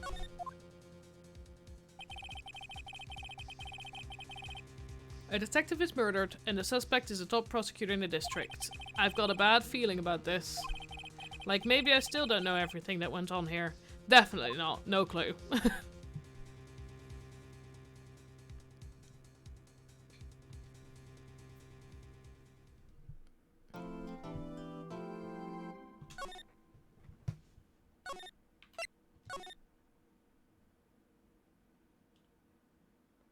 This is a long case, isn't it?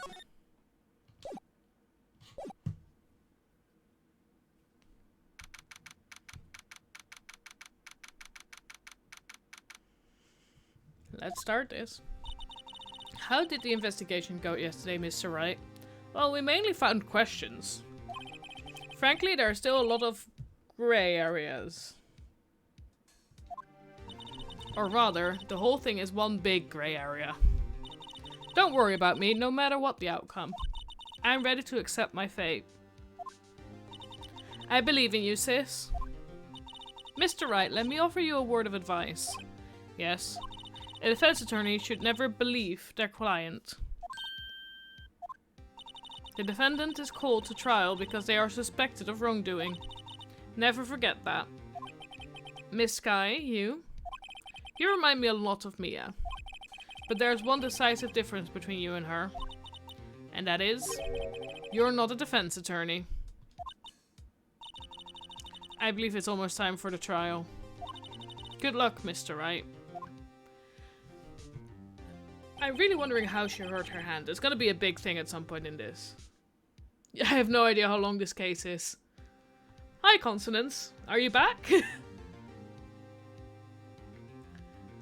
So, the thing of this is, the reason I say this is going to be a long case is because every other case up until now, like every part of it, so the trial and stuff, has always been about an hour. Because I keep timestamping them for YouTube. So on YouTube, I've been timestamping the trial investigation, and they've all been about an hour. This investigation before the first trial was an hour and a half, and the name of this trial was just Trial Day 1 Former. So I'm gonna assume there's gonna be a Trial Day 1 Part 2, basically. And also, because all the trials are getting longer, I'm assuming there's gonna be a couple more days of trials and investigation, so this is gonna be fun. So, let's see how far we get. Welcome back, Consonance. My first trial without a Fae helping me. No one's going to bail me out this time. I'll be alone in there. So I have to discover the truth all by myself. Ah. At least we'll have Emma. Let's do it, Mr. Wright. I'll be with you the whole way.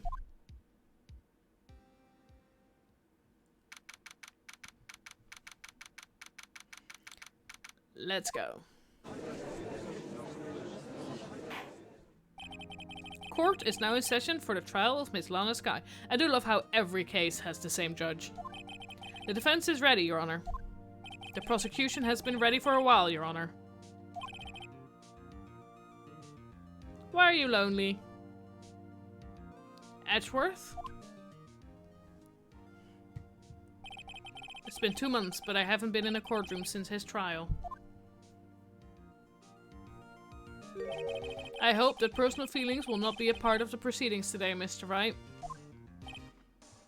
I will choose the path I think is right, regardless of what those around me might say. The judgment to be made here is in our hands, not those of anyone else. Farewell, Mr. Edgeworth. Your opening statement, please. No, we have what's-her-face? Very well, Mr. Edgeworth. Your opening statement, please. Chief Prosecutor Lana Sky has committed an unpardonable, I cannot say that, unpardonable crime. Not only this, but she was rash enough to commit it in the prosecutor's office lot. Whoa, he is much more forceful in person. I suddenly feel like I'm confessing to everything. However, she will now pay for her rashness with her life. There was a witness to her crime. A professional witness. A professional witness? What? Well then, call your first witness, Miss Ashworth. The prosecution calls its first witness, Miss Angel Star, to the stand. The cough-up queen.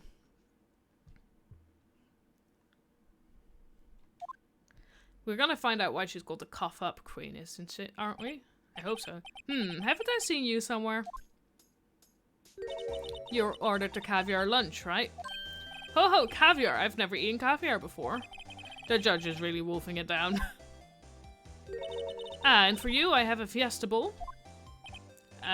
Thanks. Will the witness state her name and profession? And you, sir? Did you order the fingerprint lunchbox? It is too early for lunch. Your name and profession, please. We have Emma, at least. Well, Your Honor, how does it taste? So this is why everyone raves about caviar. It's so tasty it hurts. I always thought caviar would taste like pickled tapioca. What the heck does pickled tapioca taste like? Right with you, Phoenix. Name, profession, now. Even he doesn't like his own, Me? The name is Angel Star. Don't go forgetting it. I find myself running Lunchland these days. Is that what you wanted me to say, Mr. Edgeworth? Very well, witness. Please describe the incident to us. The prosecution will wait. I am not finished eating. Hurry it up. Hi, welcome back, Turtles. Very well, Mr. Edgeworth. As you know, we usually call on the police to provide a description of the crime. Your Honor, as Mr. Edgeworth has said to the court, I am a professional. What exactly does that mean? It's good to see Edgeworth again. Yeah, but we are against him again, and this case is weird. What exactly does that mean? Until 2 years ago, Miss Angel Star was a special investigator for the police. The plot thickens. She was a first-rate homicide detective. What? Miss Star was a detective? Everyone was a detective, somehow. Okay, what happened 2 years ago? Because both the cowboy-looking dude and she quit being a detective. Ah! I know who you are. Cough up? Cough up Queen Angel Star, Your Honor. Long time no see. Very well, you may continue with the description, Miss Star. Just who is this lady? I agree with you. Who is this? If I might have the court's attention over here. Oh, we get a map. I like maps. In love, it does not matter if you're on opposing sides. Romeo and Juliet. It's a very good example of that. Although, doesn't end very well for them. But, no, but somehow Edgeworth is involved in this case in more ways than just being the prosecutor. So, we're gonna see how this ends. The parking lot at the prosecutor's office is divided into 2 blocks. A block is for the prosecutor's office personnel. B block is for visitors and clients. A chain divider separates the 2 blocks. I suppose that's to keep visitors from taking up prosecutor spaces, yes? The crime took place by a car in the back of A block, in the car's trunk. The killer stabbed the victim with this knife and went to drive the body out. No, but the murder happened in the back of his car. Unfortunately for her, there was a witness and an arrest was made on the spot. You will forgive him. Ah. Poor Edgeworth. We'll always forgive him. Unfortunately for her, there was a witness and the arrest was made on the spot. And who was this valiant witness? Why, it was me, Your Honor. Parking lot floor plans added to the court record. Witness, did you see the very moment of the crime? Of course, Your Honor. Immediately after that, I apprehended the chief prosecutor. It seems rather cut and dry, doesn't it? Well, Mr. Wright, I can't agree on principle, Your Honor.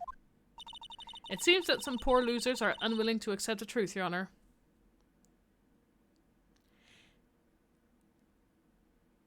How is he the prosecutor in a case where his own car was a crime scene? He did also, you guys missed a lot. He also got the reward for King of Prosecutors, which he himself doesn't like. And it's his boss that is currently the one that's expected to be the killer. So he is prosecuting his own boss, who apparently murdered a police detective in his car's trunk. Just a quick summary. And a lot of stuff is coming out and I have no clue what's going on, but this case is going to be a long one, I think. It seems that some poor losers are unwilling to accept the truth, Your Honor. Shall I proceed to crush what little hopes they have remaining? If you can, then give them your worst, Miss Star. Wait, are they talking about me? Oh, we're now going to get the bit that we can start pressing. Witness testimony. Somehow I always knew a day like this would come. I was on my way to deliver a lunchbox to my boyfriend. When I sensed something, perhaps it was my finely honed detective's intuition at work. Through the wire fence, I saw the chief prosecutor standing next to a garish car. The chief prosecutor was holding a knife in her right hand. Then she thrust the pointy tip of the knife into Detective Goodman's chest. Bringing a lunchbox to your boyfriend? How touching. As you can see, there is no room for doubt.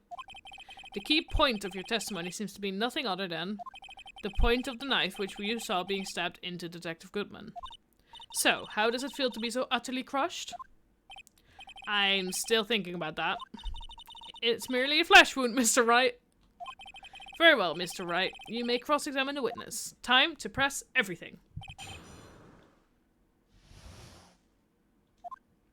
Somehow I always knew a day like this would come. How did you know? I respect the prosecutor's basic abhorrence of crime. Yet their methods are ugly and twisted. Twisted methods will always lead to tragedy. The lunch lady's uninformed opinion is duly noted, given that they are used to erasing inconvenient evidence at their whim. Killing off a detective that knew too much is merely an extension of that. Miss Starr, do you have something personal against prosecutors? I felt that I had found my dream job when I became an investigator, and if I hadn't been laid off by those prosecutors over there, I'd still be one. Ah, laid off. She was fired. To me, prosecutors are nothing more than worms. That said, I am a pro. As you know, my testimony is unbiased and flawless. Ahem. Okay, very well. You may continue, Miss Starr. I was on my way to deliver a lunchbox to my boyfriend. This boyfriend, he's the detective? Not that boyfriend, the security guard. That boyfriend? You have several? Yes, this boyfriend, that boyfriend, and the other boyfriend. Care to join? That yet another boyfriend position is still open for applicants. I'll stick with the lunches, thanks. Note to self, the judge had to think before replying. I love it.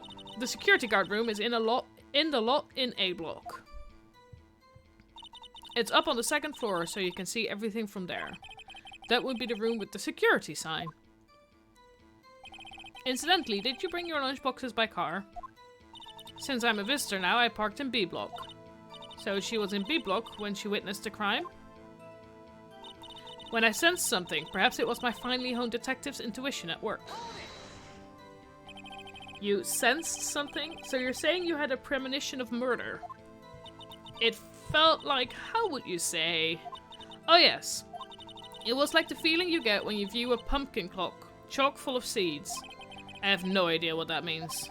Speaking of a detective's intuition, wasn't the victim, Mr. Bruce Goodman, also a detective? Yes, well, he was like a young cheese. A young cheese? She keeps using food metaphors that just confuse me. A pale white cheese, not yet tangy with experience on the streets. A greenhorn. Then I must be hard, yellowed, and sharp as a tack. Yeah, with the odor of an old cheese to match. In any case, there in the lot, I felt something stirring in the back of my mind. Through the wire fence, I saw the chief prosecutor standing next to a garish car. By garish car, you mean? Mr. Edgeworth car, yes. Mr. Edgeworth's? Incidentally, the knife with which the victim was stabbed was also Mr. Edgeworth's. Wasn't it? Indeed it was.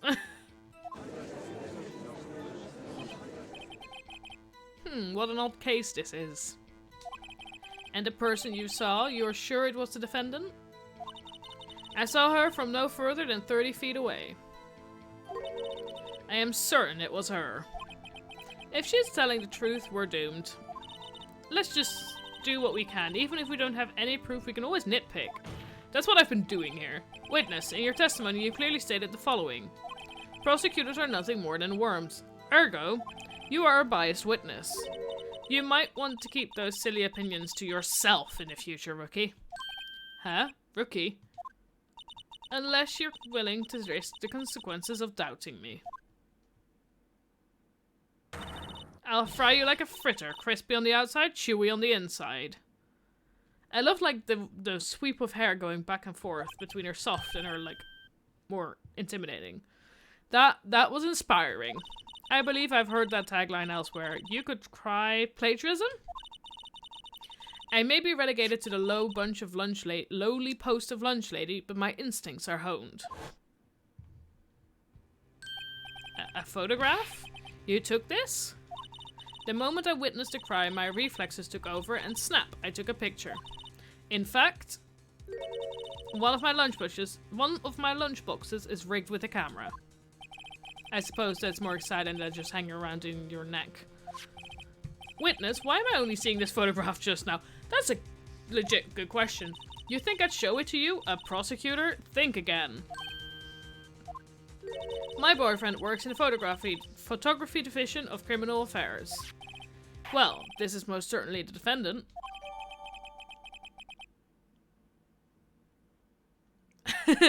I also like angels for hat. Crime photo added to the court record. Uh-oh, that is unmistakably Lana Skye. So what was the defendant doing at the time? The chief prosecutor was holding a knife in her right hand. Tell me more about this knife that the suspect was carrying. Well, I'd say the blade was about 4 inches long. Is that right, Mr. Edgeworth? It is your knife, after all. And yes, that's about right. Prosecutors are, by nature, well versed in the location of a man's vital organs. I'm sure it was easier than boiling an egg from his egg salad surprise set. You can't testify as to her ability to kill an egg. I mean, a person. Oh, I also like her necklace, I agree. Perhaps a chicken salad set would have been a better metaphor. So the defendant was holding a knife. What then? Then she thrust the pointed tip of the knife into Detective Goodman's chest. Tell the court why you didn't try to stop this crime. You did see her raise the knife to strike, no? The defense has a point. Unfortunately, by the time I realized what was going on, it was already too late. My thing is, I feel like with the speed at which she seems to have taken the picture, she would have caught Mr. Goodman on the picture, but Mr. Goodman isn't in the picture she's looking at. So I feel like it's the moment Lana finds the body in the trunk instead of the moment Lana kills him that she took a picture of. That's my guess at, like, debunking that picture, basically. Unfortunately, by the time I realized what was going on, it was already too late. Too late? Yes. The next moment, the chief prosecutor brought down the murder weapon. I see. It's only a flesh wound, Mr. Wright. We can make it. You said that before. Anything else? Scientifically speaking, Miss Starr's testimony is flawless.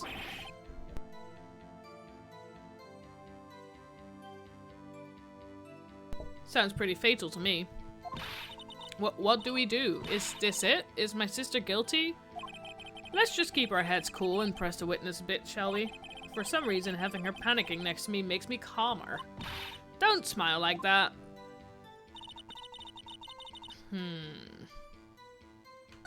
I've pressed them all.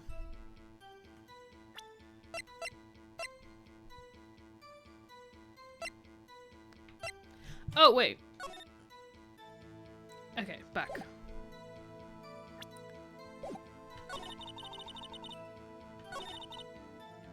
In her right hand. Can I present her with the fact that the knife doesn't have any Your Honor, what do you think about the witness's statement? I'm not sure I follow. It clearly contradicts the, I thought... No, okay, that's wrong. You don't sound very convincing, Mr. Wright. Objection overruled. Never mind then.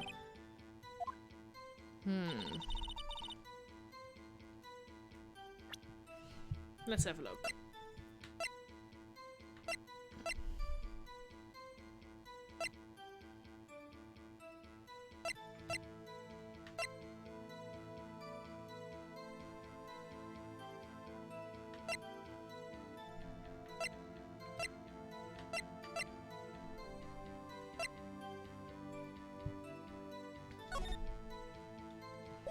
I'm a bit confused what I should... Because I've pressed...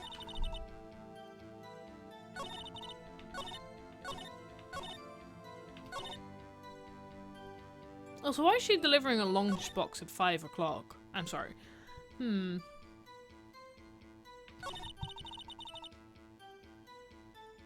can keep pressing, but I think I'm gonna keep getting...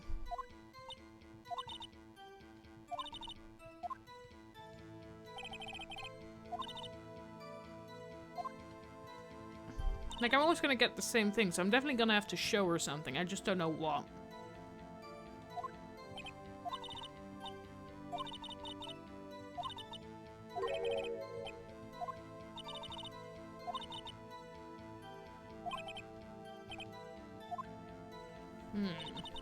When delivered lunchbox from my boyfriend. Okay, I'm gonna have a quick look here, because showing that is not gonna be it.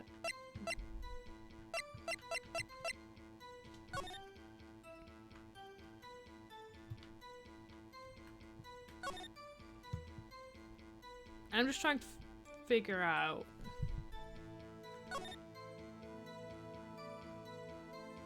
How is she gonna go from her car to visit? Like, I have a lot of questions. I have a lot of questions about her testimony, but none of them I know how to, like, show. Because I'm like, one, how did she... One, lunch at 5 o'clock.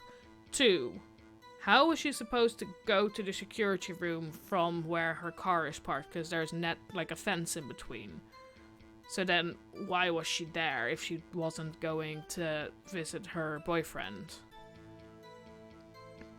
Also, how did she have time to take a picture but not to call out? Like, I have a lot of questions, but none of them I know how to ask, if that makes sense.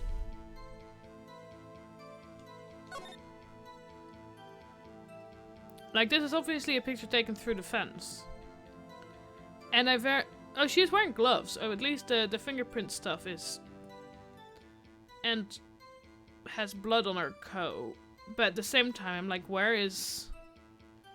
I feel like if Goodman had been killed here, there would have been blood on the floor, but it looks more like she has found him in there.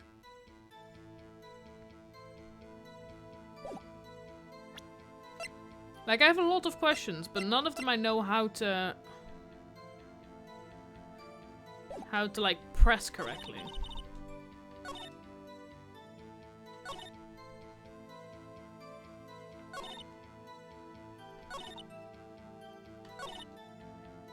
Through the wire fence, out of freezing, standing next to a garage car.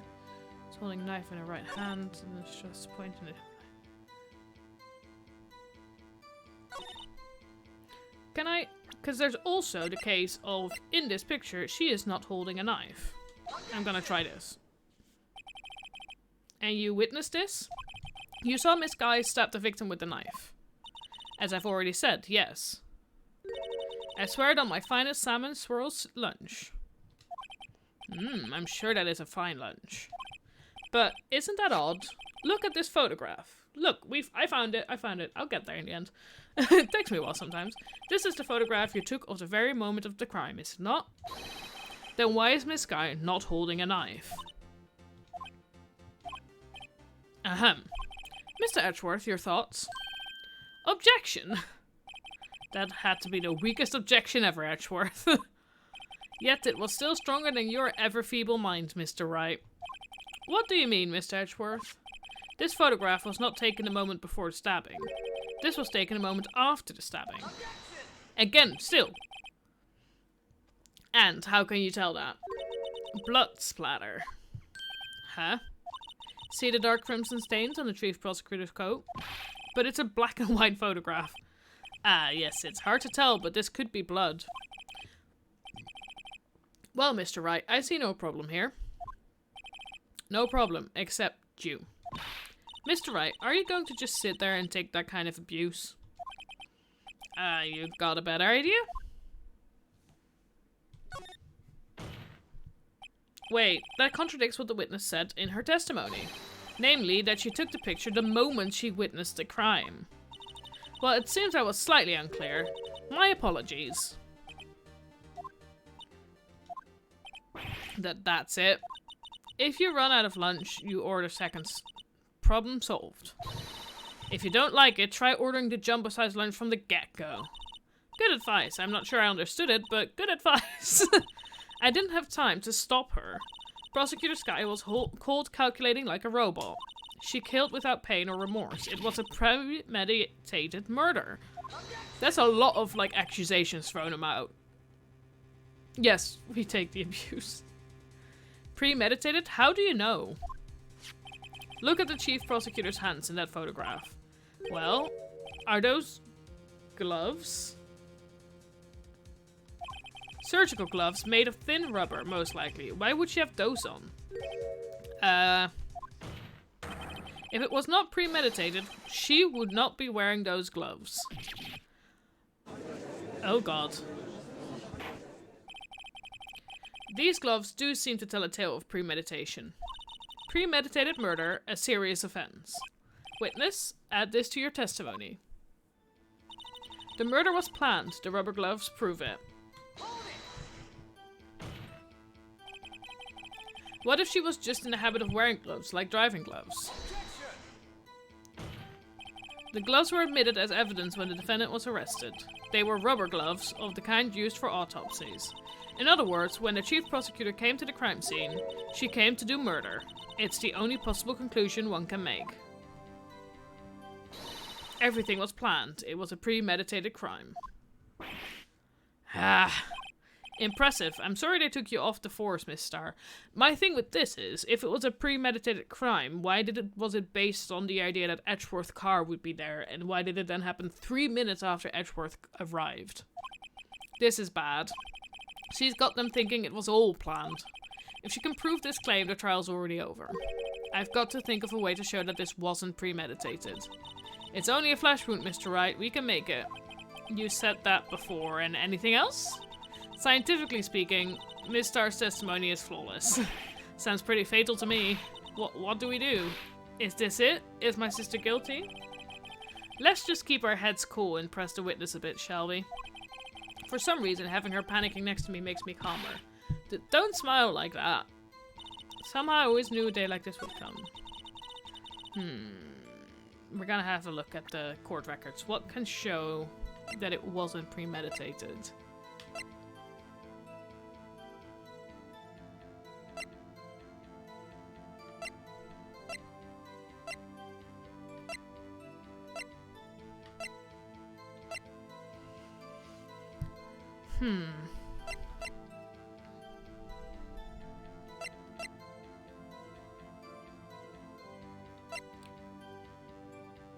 I feel like this could, but at the same time, it could be not.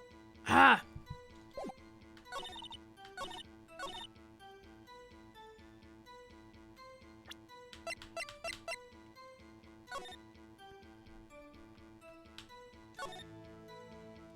Miles Edgeworth, 7:12. This is day of the crime. The murder took place 3 minutes after Edgeworth parked his car. If only he was held up at a couple extra red lights. There he is. He couldn't have been caught up in this whole affair. Perhaps. It just goes to show you never know what'll happen when you run a yellow light. Yeah, if it was premeditated.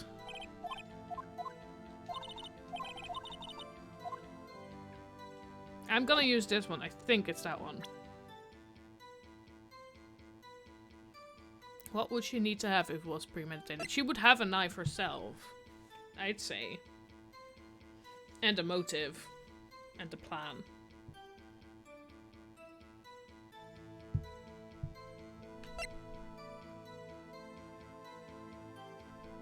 Because,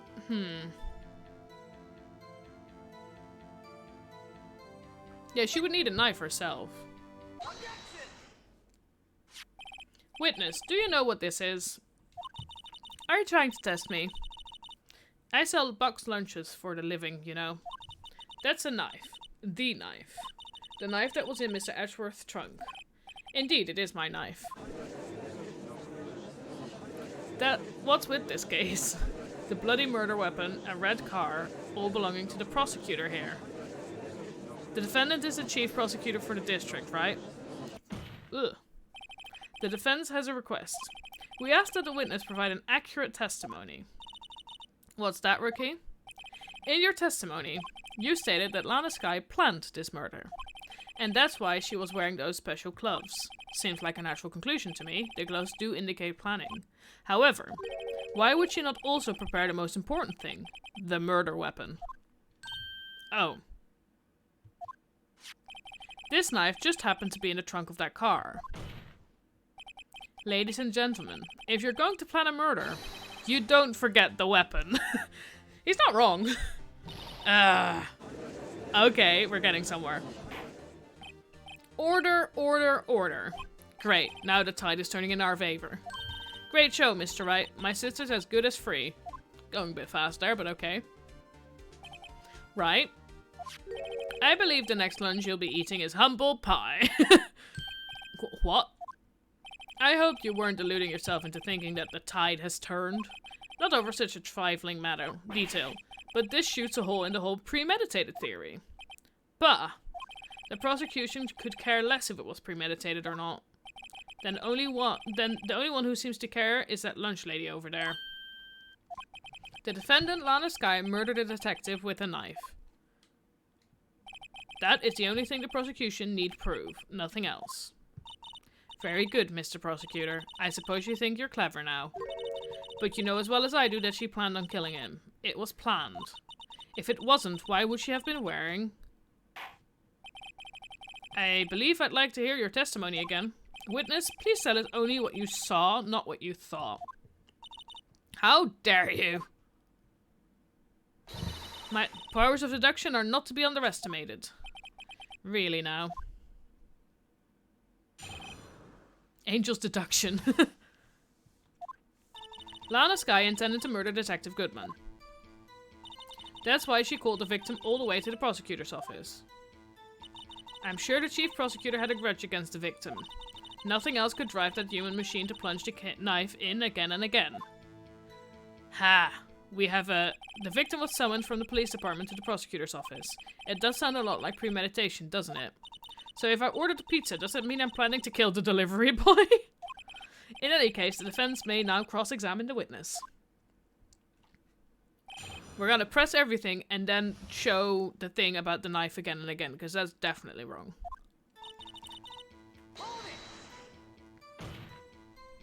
You've said that, but you haven't told us how you know. That's what I'm about to tell you, Rookie. I believe what she just said was a mere prelude to the story she's about to tell. Try not to interrupt her again. Rookie. Never interrupt the storyteller. It's like pulling a bun out of the oven half-baked. Something's half-baked here, alright, and it's you. Try not to confuse the defense witness. They're not very quick on their feet. Now, why did you believe the suspect had intentions to murder the victim?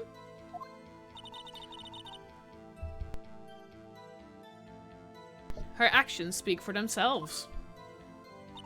That's why she called the victim all the way to the prosecutor's office. You have no proof that Miss Skye called him there.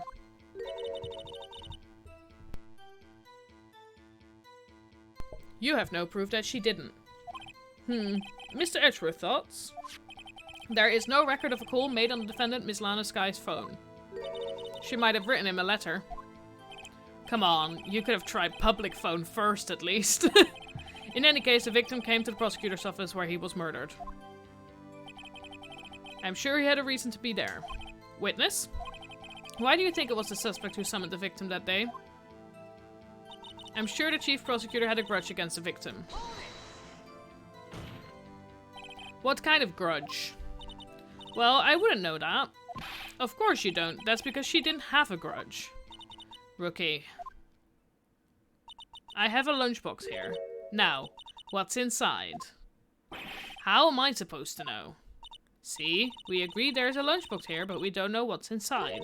A person's life is like a lunchbox with pretzels. Don't you agree? I get it. That's why my lunch was so salty. This judge isn't very good with metaphors. The suspect had a grudge against Detective Goodman. Will you tell us your basis for thinking this? It's simple. Nothing else could drive that human machine to plunge the knife in again and again. A human machine? That's a contradiction. Please. Can't you find fault with something of substance, Mr. Wright? Note to self. Mr. Edgeworth's sigh smells like citrus fruit. You say again and again. How many times did she stab him exactly? We often say chop into 1,000 pieces. We don't actually mean 1,000 pieces. What difference does it make if the deed is done? How come she's getting mad at me? Let's just say she stabbed him several times and leave it at that. Leave it at that. This is a murder case, people. Mr. Wright, you should speak up if you have an objection, you know. Miss Starr has turned out to be as short-tempered as she looked when we met her. Challenging her abilities as a detective really set her off. The short wick burns out the fastest. It's a scientific fact. I wonder, wouldn't it depend on the size of the candle? I mean, add more wax and even a really short wick will burn longer. Obviously, more scientific testing is required. Okay, we're now gonna present. Oh god, other way. Present. Cause death, loss of blood from the chest wound. Single stab wound was found. There we go. You say she stabbed him again and again, but you couldn't have witnessed that. Are you testing me? Then I'll test you. With my moss surprise. I'm afraid the moss is growing under our feet as we wait, Miss Starr. She doesn't like that. What do you mean? I shouldn't have to explain this, but take a look. The autopsy report states that death was due to a loss of blood from one stab wound. Edgeworth is helping. Aha, you're right. Good show, Mr. Edgeworth. What a hunk. He's my hero, really. What about my objection? No one noticed? Well, witness. You got the crime scene set, right? Oh, thanks. I always believed that no one could ever mistake ketchup for blood. But now I realize that such mistakes are possible. So, you're saying you mistook something for blood? When she lifted her knife, I thought I saw blood at her breast. Splattered blood from her victim. That's why I thought she must have stabbed him at least twice. Then tell us what you saw that you thought was blood. Testify! She keeps changing her story. Her red muffler looked like blood to me. That's how ghastly the whole scene was. Miss Starr has turned out to be as short-tempered as she looked when we met her.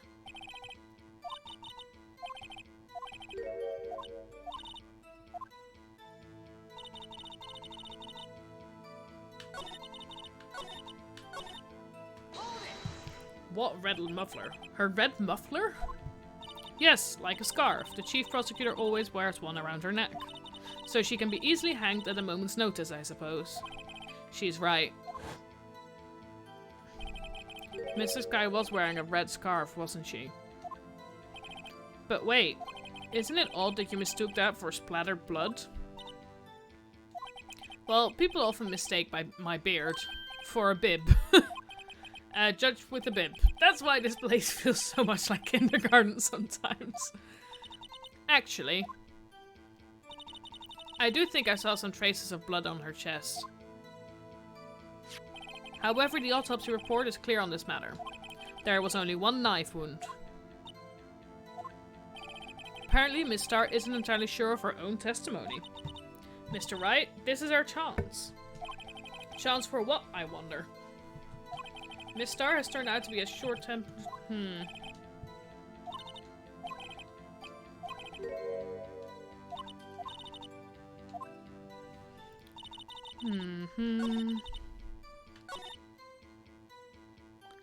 Grudge against figure red from that's how the gas leaves.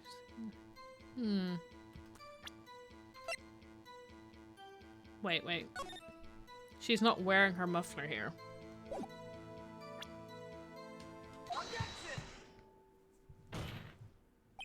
Miss Starr, I demand an explanation. The witness is clearly not suited for detective work. What? The suspect was not wearing a scarf or muffler of any kind when she stabbed the victim. And you've proved it yourself. With this photograph. Huh? But that can't be. Only professional lunch lady could be so utterly clueless. Congratulations, perhaps you finally found your true calling in life. Harsh words, but good. In the end, Mr. Edgeworth prevails. What was my objection? Chopped liver? I like how Edgeworth keeps jumping in on my objections and taking, like, taking down his own. Huh. But it was there. A scarf. No, not that, but something red. Really? Well now, where were we? The witness has given us an entertaining interlude, but back to business. What? Very well, witness, continue your testimony. You saw the crime and apprehended the suspect. Tell us about that.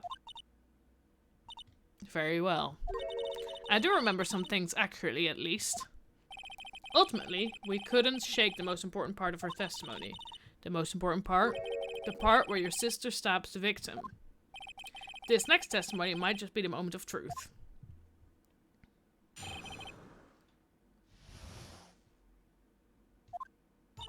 After the murder, the suspect attempted to run behind a partition off to her side. I quickly caught her, explaining her rights to her, and arrested her on the spot. Ah yes, when I arrested her, she mentioned the muffler. That's what had me confused in my earlier testimony. The chief prosecutor made to escape, but against Angel Star residents of Shutal. Why would you mention the muffler then? You're quite determined about the scarf, aren't you? I strike like a snake and bite like a cobra. That's me, Angel Star.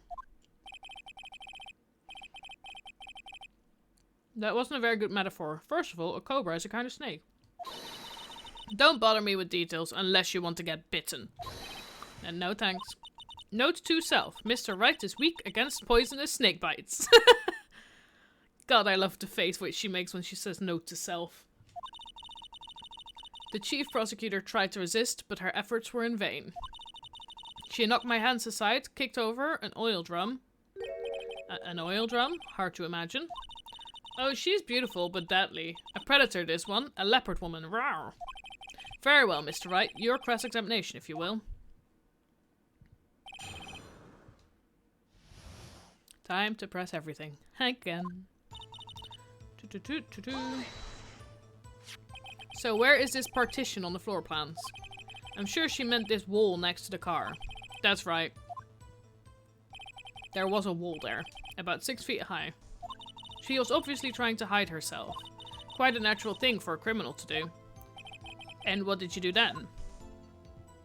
I quickly caught her, explained her rights to her, and arrested her on the spot. You say quickly. Were you close to the suspect? As I just said, I was only 30 feet away from her the whole time. Maybe I should press her for more details. I'd like to see this on the floor plans, just to be safe. The lunch lady car was... She was a visitor, thus she was parked in B block. So you witnessed the murder from here. That would make it about 30 feet from the car, yes? Is that correct, Miss Starr? Yes, that's right. But there was a chain link fence in front of you. I went over it, of course. Amazing, the cuff-up queen, lunch lady athlete indeed. It would have taken her a little time to climb over the fence, so she couldn't have gotten to my sister that fast. Yeah, that fence was about 9 feet high too. So how did Miss Sky not get away?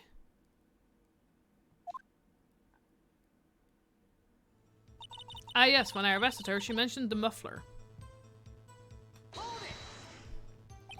She mentioned the muffler? What exactly did she say? If I remember it exactly, I would have told you in my testimony. Cheeky. Anyway, all I heard her say was the word muffler.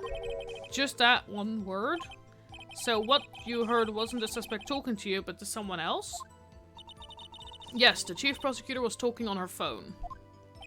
Her phone? She can't mean... By phone, do you mean this cell phone discovered at the crime scene? Yes, ultimately. Ultimately? My memory. It's like a salmon heading upstream, you see. No, the court doesn't see Miss Star. I agree with the court here. The chief prosecutor first attempted to use the phone hanging on the wall. On the wall? That's right. Near the car, there was an emergency phone on the wall. How would she have seen that? Apparently it was out of order. And so she used her cell phone? Indeed, the emergency phone was out of order that day. Good witnessing, witness. Good witnessing. Whatever happened to good testifying? You should, of course, add this to your testimony. The things I do to please his rookie defense attorney. Lana's cell phone. Okay. I saw though how she tried the phone on the wall but had to use her cell instead. Do you think you could restate your testimony for the court? Aha, I was going to ask the same thing. I'll only say this one time, so listen closely, rookies.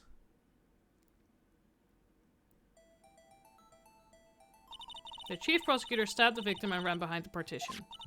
Then she picked up the emergency phone on the wall, but it was out of order. So she pulled her own cell phone out of her pocket. And during that time, you climbed over the chain link fence.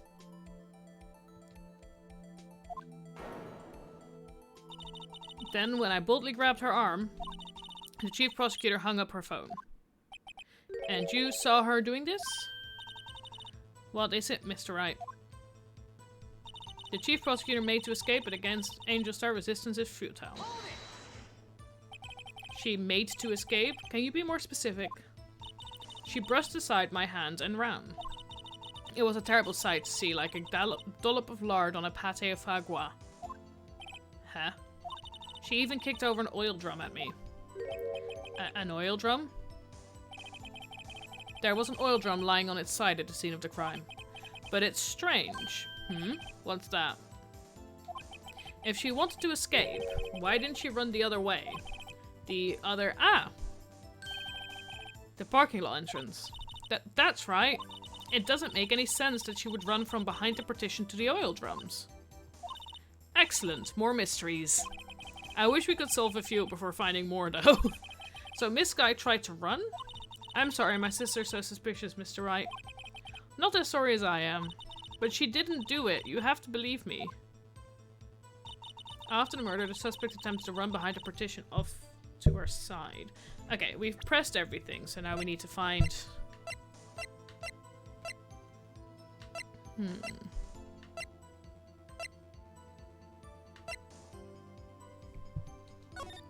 I still find this hard to believe that she like saw the stuff that she says she saw, because that partition is... I'm gonna try and present this to the... God, explain to her rights in the restaurant on the spot. I guess when I arrested her, she mentioned the muffler. I saw though how she tried to phone on the wall. Because this is the one that I'm like... makes no sense with the floor plan.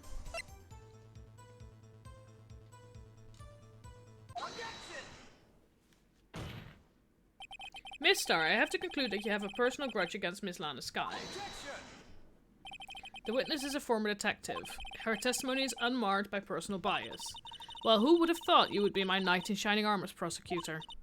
You who, together with the chief prosecutor, kicked me out 2 years ago. Welcome to the personal grudge.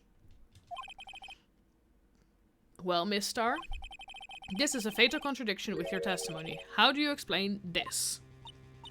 I don't know what you're talking about. Mess with me and I'll make you cough it all up. Ahem. Let's look at the floor plans. You said you witnessed a crime from this point. However, if that's true, you couldn't possibly have seen Miss Sky making that phone call. I believe you see what I'm getting at. That emergency phone was on the back side of this partition. If indeed you were in B block, you couldn't have seen it.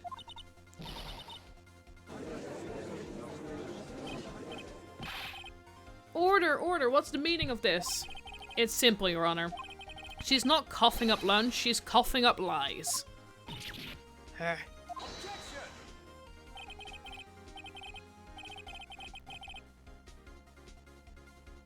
That's quite the claim, Mr. Wright. Perhaps you will allow me a question? Tell us exactly what lie this witness has told the court. Here's where the counterattack begins. I can't afford to get this wrong. The witness lied about where she saw it. I'm gonna... So, I'm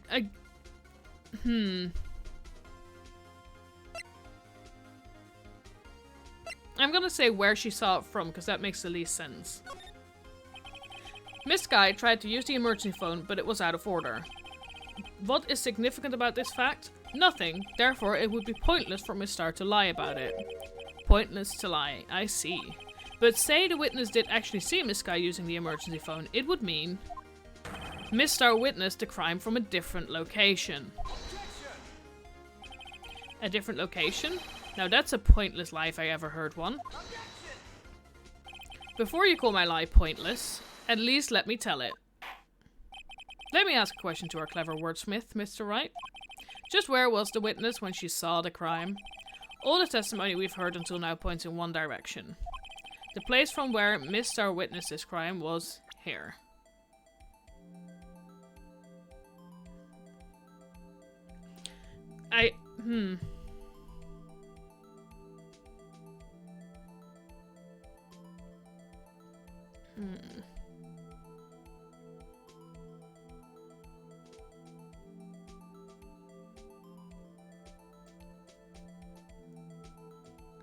So, my only issue that I'm now confused about is the fact that the picture she took did have the fencing in the picture. But at the same time, I sort of guess that she must have been in A block somehow to have actually seen everything. So I'm just gonna try this.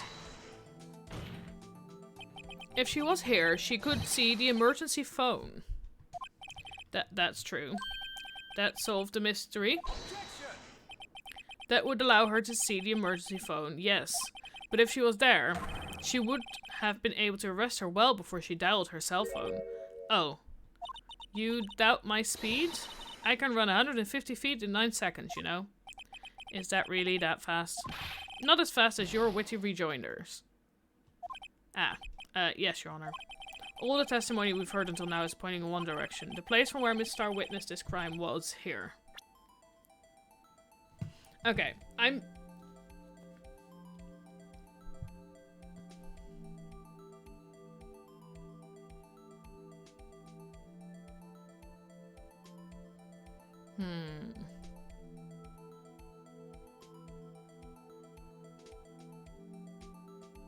Would she be able to see the telephone from here?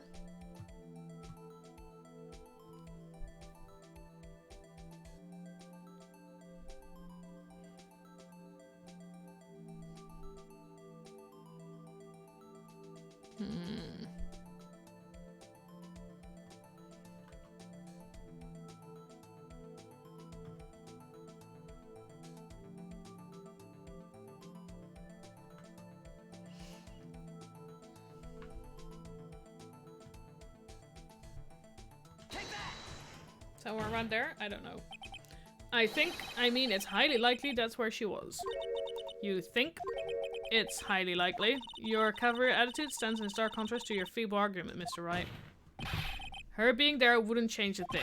Please, Mr. Wright, think before you speak. The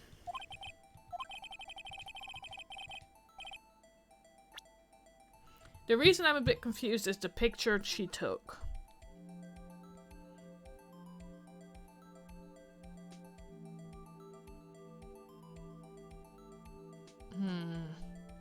Because the security room... So the third place I was thinking is the security room. Which could work if she was behind... Like, the security room could work because then she's above. But then she's probably running down. And it would then, again, make no sense for her to...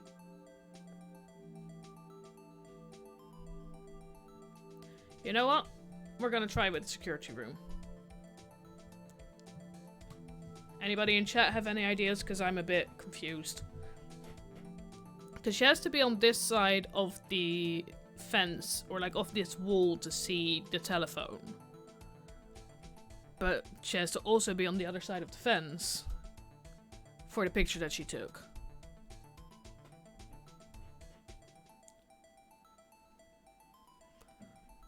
No idea. Well, thank you. Because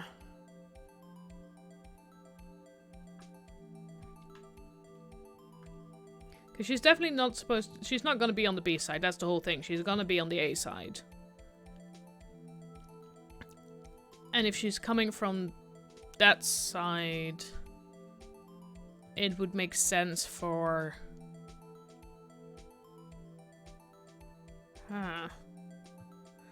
We're just gonna try it. This is the only place where she could have been. Thank you. Okay. The security guard room. Indeed, the security guard room in the underground parking lot is well positioned. Behind the car, hidden. It's built on the second floor so you can see the entire lot. She would have been able to see the emergency phone from there. But why there? There are many other places where she could have seen the phone. Not in this case, Your Honor. The witness, not being part of the prosecutor's office, couldn't park in A block. The only place where she could have seen the crime and the back of the partition is here.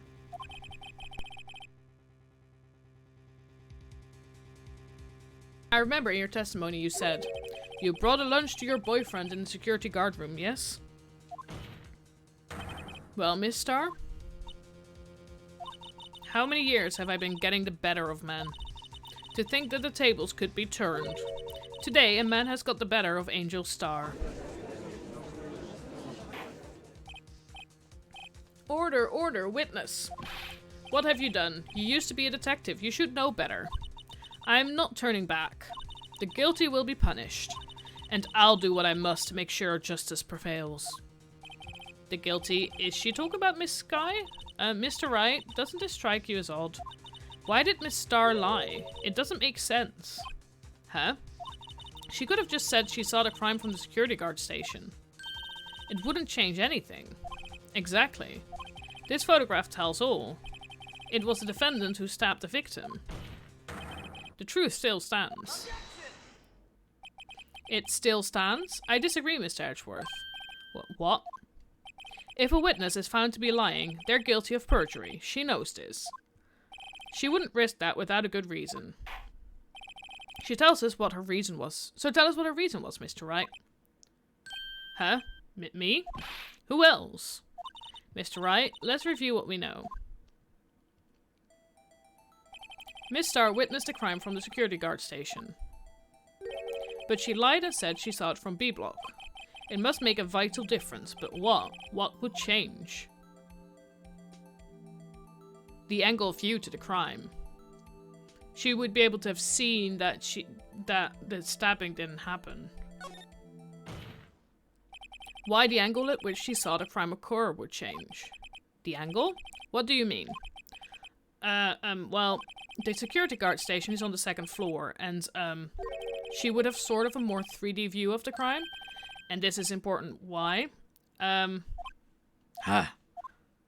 God. Perhaps you'd like to reconsider, Mr. Wright? Mr. Wright, let's review what we know.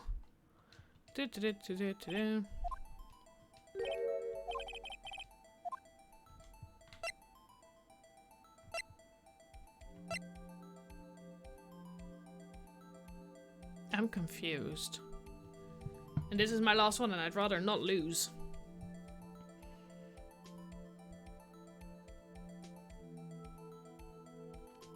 Yeah, maybe she wanted to be closer to the crime to really be able to see what she saw, what she thinks she saw. Because to me, angle of view made sense with the seeing her from the back kind of thing. I'm gonna say distance to crime because I feel like lighting makes no sense. It changes the distance between her and the scene of the crime. My condolences, Mr. Wright, but one look at the floor plans and it's quite clear. The distance between the scene of the crime and the guard station is 30 feet. I don't see how that would change what she could see. What she saw is not in question here. What matters is the time it would take her to reach the scene of the crime. Miss Starr, you witnessed the crime from the security guard station. Now, how long did it take you to go from there to the scene of the crime where you arrested Miss Sky? Well, witness. You... Yes? You ordered the squid wheels, right? The quality of my lunches has gone down from low to inedible. I was bringing a PB&J lunch with fresh boysenberry jam to my boyfriend. Boysenberry for the boyfriend. He wasn't in the station, so I waited. I witnessed a crime from the glass-walled station.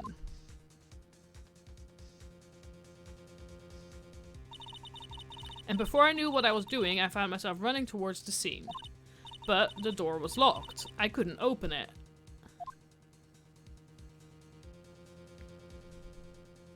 That's why the picture is so much later. That's why I had to go through the visitors parking in B block. That's quite a detour. It probably took me at least 5 minutes to get to the scene of the crime. 5 minutes?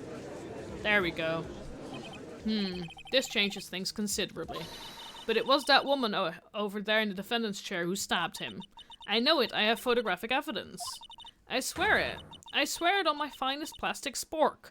But that was then 5 minutes later. You have a point. And the spork is a wonderful invention. Would you like another caviar lunch? Absolutely. Uh-oh. Mr. Wright, you have to do something. Do I have any evidence to stop this? Raise an objection. Always raise an objection. 5 minutes between the witnessing of the murder and the arrest? Think about it. You could make pasta in that amount of time. If you like it al dente. I've got lunchboxes that tie pasta into knots, rookie. A 5-minute blank? Isn't that strange? Strange? If you were a criminal, what would you do with 5 minutes, Your Honor? Well, I guess I'd flee the scene. Hey! Don't get me the wrong idea. I didn't kill anyone. But you have the instincts of a killer. You would run, but this time was different. Miss Skye dawdled at the scene of the crime. She even had her picture taken. No true criminal would act this way. It's inconceivable.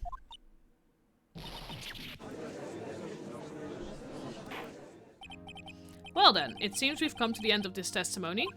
The witness has a grudge against the defendant and a blank in her testimony. Mr. Edgeworth, is the next witness ready to go? Unfortunately, I appear to have overestimated this witness on account of her professional history. We did it. We screwed that can shut, Mr. Wright. That was too close. I'm afraid that the cough-up queen has been dethroned. And with that, court is adjourned. Oh god. Mr. Edgeworth, you ordered the squid wheels, right? That's the ones you tried to foist off on me. I prefer to not take the defense team's leftovers. Anything else to say? I might be able to save you. I have decisive evidence. What was that? Is this another one of her trick lunchboxes? My apologies, but we have no further questions to ask of you, Miss Starr. Ah. Is this your jumbo lunchbox? Woohoo, a triple-decker. Out of deference to the witness's determination, I will allow one more testimony. Let's hear about this decisive evidence. Like the Lunchland motto says, you won't be disappointed. What's she going to pull out of her lunchbox this time? Oh god. I should have mentioned those 5 minutes when I wasn't looking at the crime scene. And now, to the matter of the victim's shoe. Did I not bring this up? 2 types of blood were found on this shoe. One was of course the victim's. The other blood type matched that of the defendant, Miss Lana Skye. This shoe proves it. It's flawless, decisive evidence. Why was she bleeding? What? There was blood found on that shoe? Try Lunchland for all your lunch and decisive evidence needs. Witness, what's the meaning of this? Why is this the first time I've heard of this evidence? Simple, as I've already said. I don't trust you with evidence, Mr. Edgeworth. That's why I took the liberty of investigating this myself. And you had blood tests performed? Didn't I mention? I have 3 boyfriends in forensics. In any case, Your Honor, I can't accept this as evidence. What? You must know the 2 rules of evidence law. Rule 1, no evidence shall be shown without the approval of the police department. In other words, this shoe is illegal evidence, at least for the time being. Is that right, Mr. Wright? It seems so. Ashworth sure is celebrating. Not so fast, Mr. Ashworth. Don't forget, I used to be a detective. As I mentioned previously, this shoe has already been tested by a member of the forensic department. As you can see, it was approved by the police department as of today. Even the general public can produce official evidence, Mr. Ashworth. Nah. Is that right, Mr. Wright? It seems so. Ashworth is looking pretty sullen. You could at least study some evidence law, really. The prosecution's complaints notwithstanding, it appears that this evidence satisfies the first rule of evidence law. However, it seems you have yet another count against you, witness. Anything to ensure that the guilty are properly judged. Victim shoe added to the court record. Very well, Mr. Wright. You may cross-examine the witness. God. Where does she keep pulling this stuff from? I should have mentioned those 5 minutes. Why did you lie about those 5 minutes? I guess you could say I just wanted people to look at the results. The results? How many times do I have to say this? I saw the chief prosecutor stab the victim before my very own eyes. Compared to that, a 5-minute blank means nothing. Then why didn't you just tell the truth? Don't make me laugh. We're dealing with the most untrustworthy of the foul, not known as prosecutors. Falsified evidence, arranged testimonies, erasing and manipulating evidence. When you fight monsters, you need to use every trick in the book. I feel like she is the one manipulating evidence at the moment. This, when the suspect is admitting she did it? But false testimony is the most despicable crime of all, Miss Starr. Let's just get this over with. And now to the matter of the victim's shoe. Did I not bring this up? And you found this shoe at the scene of the crime. I detained the chief prosecutor and notified the police department. I wanted to make myself useful while I was waiting for the police to arrive. So like an ill-trained pooch, you snuck off with a shoe. I was afraid someone would erase the chief officer's crime. This shoe was my secret weapon if that should happen. See this fashionable basket I have here? It carries more than lunchboxes, gentlemen. I'm happy for you and your lunchbox bag, really. In any case, you removed valuable evidence from the scene of the crime. Now tell us what you did next.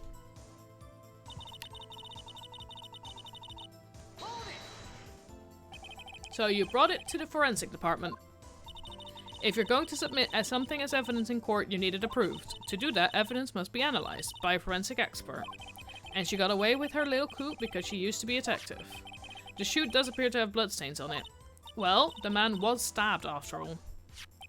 And that blood belonged to the victim, Detective Goodman? As I said, there were 2 types of blood found on the shoe. And the other blood type matched that of the defendant, Miss Lana Skye. You can't say for sure the blood belonged to the defendant with a blood test. You claim to know something about blood tests, rookie? Huh? Well, speak up. Well, blood comes in 4 types, A, B, O, and AD. However, you can't tell from a blood test whether a murder was committed in cold blood. Ah, God. That's just a figure of speech, Mr. Wright. Actually, we can differentiate between millions of types of all the blood tests out there, which means that we can more or less narrow any sample of blood down to just one person. Or so I hear. That's pretty specific. If I had a little more time, I would have gotten DNA test results. But they said there's very little doubt it could be anyone's but Miss Lana Skye's. So the suspect's blood was found on the victim's shoe. That ties her directly to the death of Detective Goodman. I was afraid he was going to say that. This shoe proves it. It's flawless, decisive evidence. I can't let this evidence go through without a fight. You ordered the peppered fish guts, right? Some like it hot, Mr. Wright. Some, like your clients, say she's in enough hot water to make a whole vat of soup. Mr. Wright, do you or don't you have a problem with this shoe? A problem? This is critical. Is there a problem with the victim's shoe? I'm so close to, like, losing it. If I'm not imagining things, I'd say there is one critical problem with this evidence. A clear contradiction. That gleam in your eye, you're still young, rookie. I'd give you a peppered fish gut now. But you couldn't take the heat, could you? Let's hear what Mr. Wright has to say. What is contradictory about the victim's shoe? Show us the problem with this evidence. Oh, I'm so close to losing it.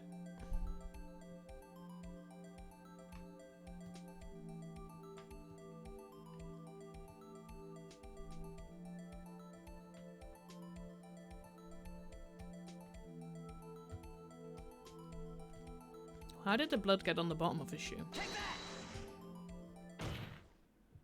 I wonder if you noticed. There's blood on the bottom of this shoe. Don't mess with me, rookie. Or it'll be your blood on the bottom of my shoe. Indeed, there is quite a bit of blood on the bottom of the shoe. It makes sense. The victim was stabbed with a knife. What could possibly be contradictory about blood on the bottom of his shoe?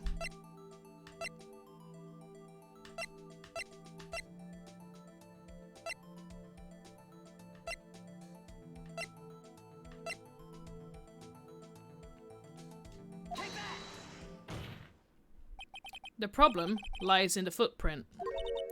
The footprint? Note that the bottom of the victim's shoe is covered in blood. Then, isn't it strange? Why weren't any bloody footprints found by the scene of the crime?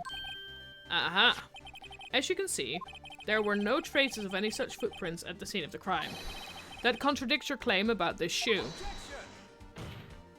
This picture only shows part of the floor, so there could have been bloody footprints. Then where are they, Mr. Edgeworth? Because we checked the scene and found nothing of the sort. Order, order, order! Well, witness? What? Huh? Great going, Mr. Wright, but it's true that the lack of a footprint is a contradiction. But then we have to ask why there wasn't a footprint. Oh, that's true. There has to be a reason why there wasn't a footprint. Think, Mr. Wright, think. Hey, I don't know why it's not there. I'm just good at finding contradictions. What? I see. Now I get it. Get what? Our witness is more devious than I gave her credit for. We were hoodwinked to the very end. But she slipped. There is one vital hint to the truth in her testimony. What are you talking about? Think back to when she told us about apprehending the suspect. The chief prosecutor tried to resist, but her efforts were in vain. That's my theory. My theory is that she was he was killed somewhere else. She knocked my hands aside, kicked over an oil drum. Oh, she's beautiful but deadly. A predator, this one. A leopard woman. Rawr. I thought that was a strange thing for the normally cool-headed chief to do. No kidding. Now, witness, allow me to ask a very simple question. This oil drum, was it empty? Oh, that. I'm not sure I like your attitude, Mr. Edgeworth. Though apparently you're not the slowest conveyor belt in the lunch factory box. Witness, well, was the oil drum empty? The oil drum kicked over by the chief prosecutor was brimming with water. What, water? What does that mean? Still don't get it, Mr. Wright. Do you want to know the reason she knocked it over? The real reason? Aha, you don't mean... Yes, the suspect knocked over that oil drum for one reason and one reason only. To erase the bloodstains that would become evidence against her. Ah! No! That ties things up quite nicely. The bloodstains left on the victim's shoe tie quite clearly to this murder. Then after the deed was done, she knocked over the oil drum to erase the telltale signs. Why, that's a prosecutor's specialty. Erasing evidence. That reminds me, Miss Skyer's right hand was hurt. Didn't she say she'd cut herself when she stabbed him? So that's when my sister's blood got on the shoe? Well, I see no reason to prolong this trial. Mr. Wright, do something, please. What? What can I do? Your sister has confessed to the crime, and she tried to conceal it. But... Enough. There is no need for further debate. The verdict, Your Honor? Very well. But Angel Star is on the prosecution's side.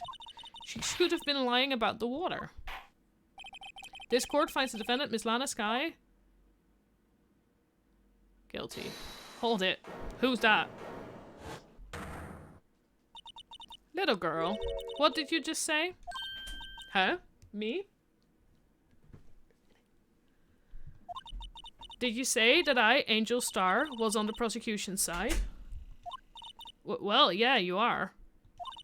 You're saying my sister hid evidence by erasing the bloody footprints. Well... I thought you'd had your fill, but here you are demanding a second helping. Another lunchbox. A lunchbox called evidence. Wait, witness, don't tell me you have something else. Oh, sorry. The time for deliberations is past. Any further comments and you will be held in contempt of court. Your threats don't scare the cough-up queen. Look at this! A photograph. I had it just in case anyone had the gall to suggest that the white shoe didn't belong to the victim. I see no room for error in this evidence. Mr. Wright, wait. Look at the asphalt in this photo. Hey, it's clearly wet. Erasing the last trace of doubt from the court's mind. Immediately after the murder, the crime scene was washed with water. I'm sorry, Mr. Wright. I guess I couldn't help after all. It's not your fault. I knew I couldn't win this case from the beginning. And it seems this is what your sister wanted anyway.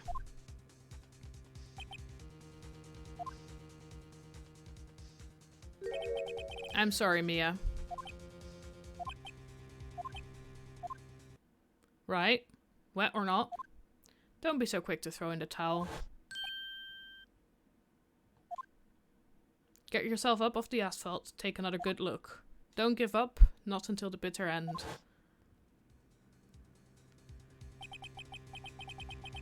This is the last piece of evidence. Very well, this time I'd like to declare a verdict for good.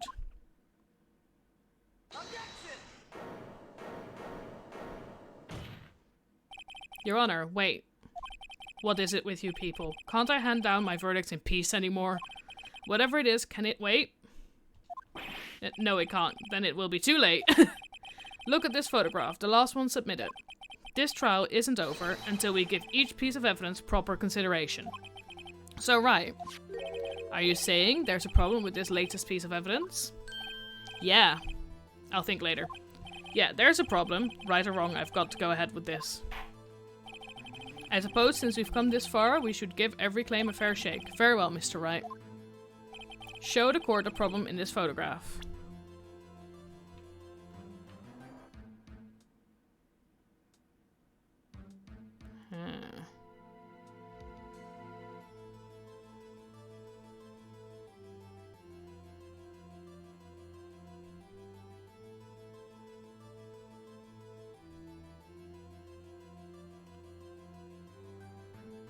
So I have a couple of things that I'm confused about now. One, it could be the water. But why is his shoe off? Like, to prove that the shoe is his, you want the shoe to be on his foot, wouldn't you?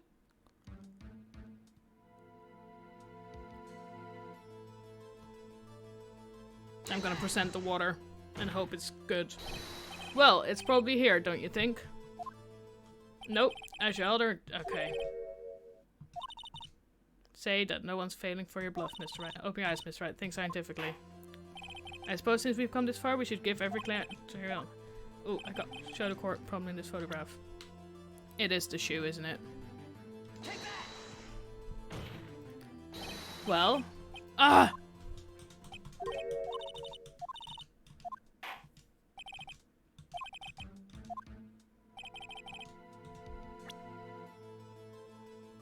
What is it? What am I missing?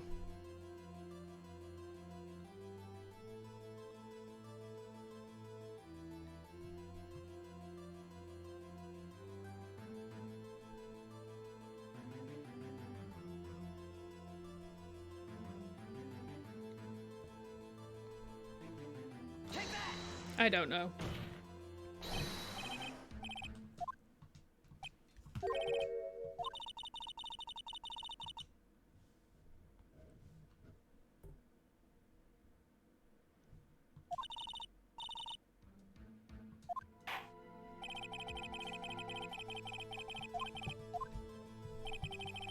I have no clue what I'm looking at that is wrong. Like the only thing... Left leg? I mean, yeah.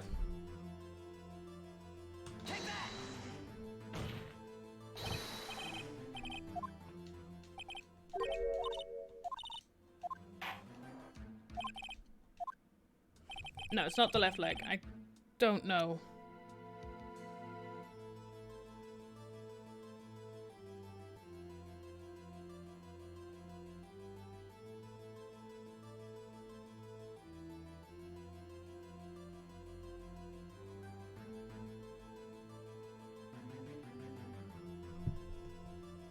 The only thing that I'm like looking at that looks weird is this thing, but I don't know what that is, so I'm just gonna go with that, because at this point, who knows? Yeah, in the exhaust, exactly. The problem is this in this photograph is here. What's this? There's something poking out of the car's muffler. Wait just a moment, Mr. Edgeworth. Your Honor? You just said muffler. I think it's the right word.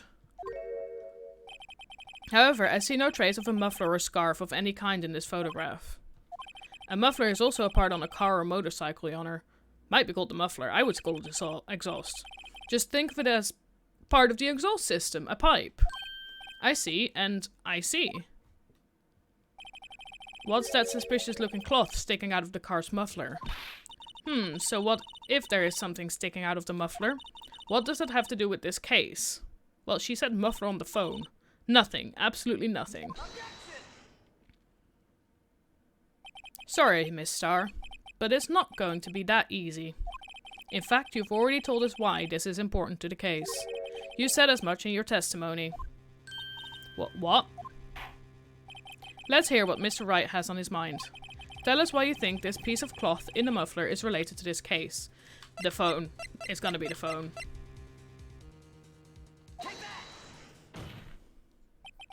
Miss Starr, recall your testimony for the court. Ah, yes. When I arrested her, she mentioned the muffler. That's what had me confused in my earlier testimony. There we go. Muffler. Ah! Yeah! Could it be that the muffler you heard mentioned was actually this exhaust pipe? If so, that means this piece of cloth is vital evidence. Oh! God.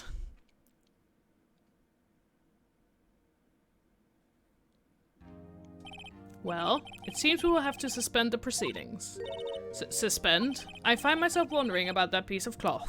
If we leave any questions unanswered, here we do a disservice to the law. Have the car at the crime scene inspected at once and bring me that cloth. The verdict will wait until after we've seen all the evidence. Agreed? I suppose so. Ooh. That was close. They're always so dramatic. But we made it. At least, for now. This court will adjourn for a 30-minute recess. It's lunchtime after all. He's still hungry. And I think that is a very good place to end it for today. Thank you for joining me. I had a great time. Let me quickly save this, otherwise the last hour of this was for nothing. And on that note, I hope to see you next time. I don't know yet. So for the next 2 weeks, I'm off work. So I don't... Oh, come on. So I do not know yet when or where I will be streaming. I might do an extra Lego stream at some point to finish up some, like, a longer Lego day stream to finish up some adventures, Marvel Superhero 1, like, overworld things, but I don't know yet. Otherwise, I will definitely be back in 2 weeks on Monday. I hope to see you then. Thank you for joining me. Bye bye!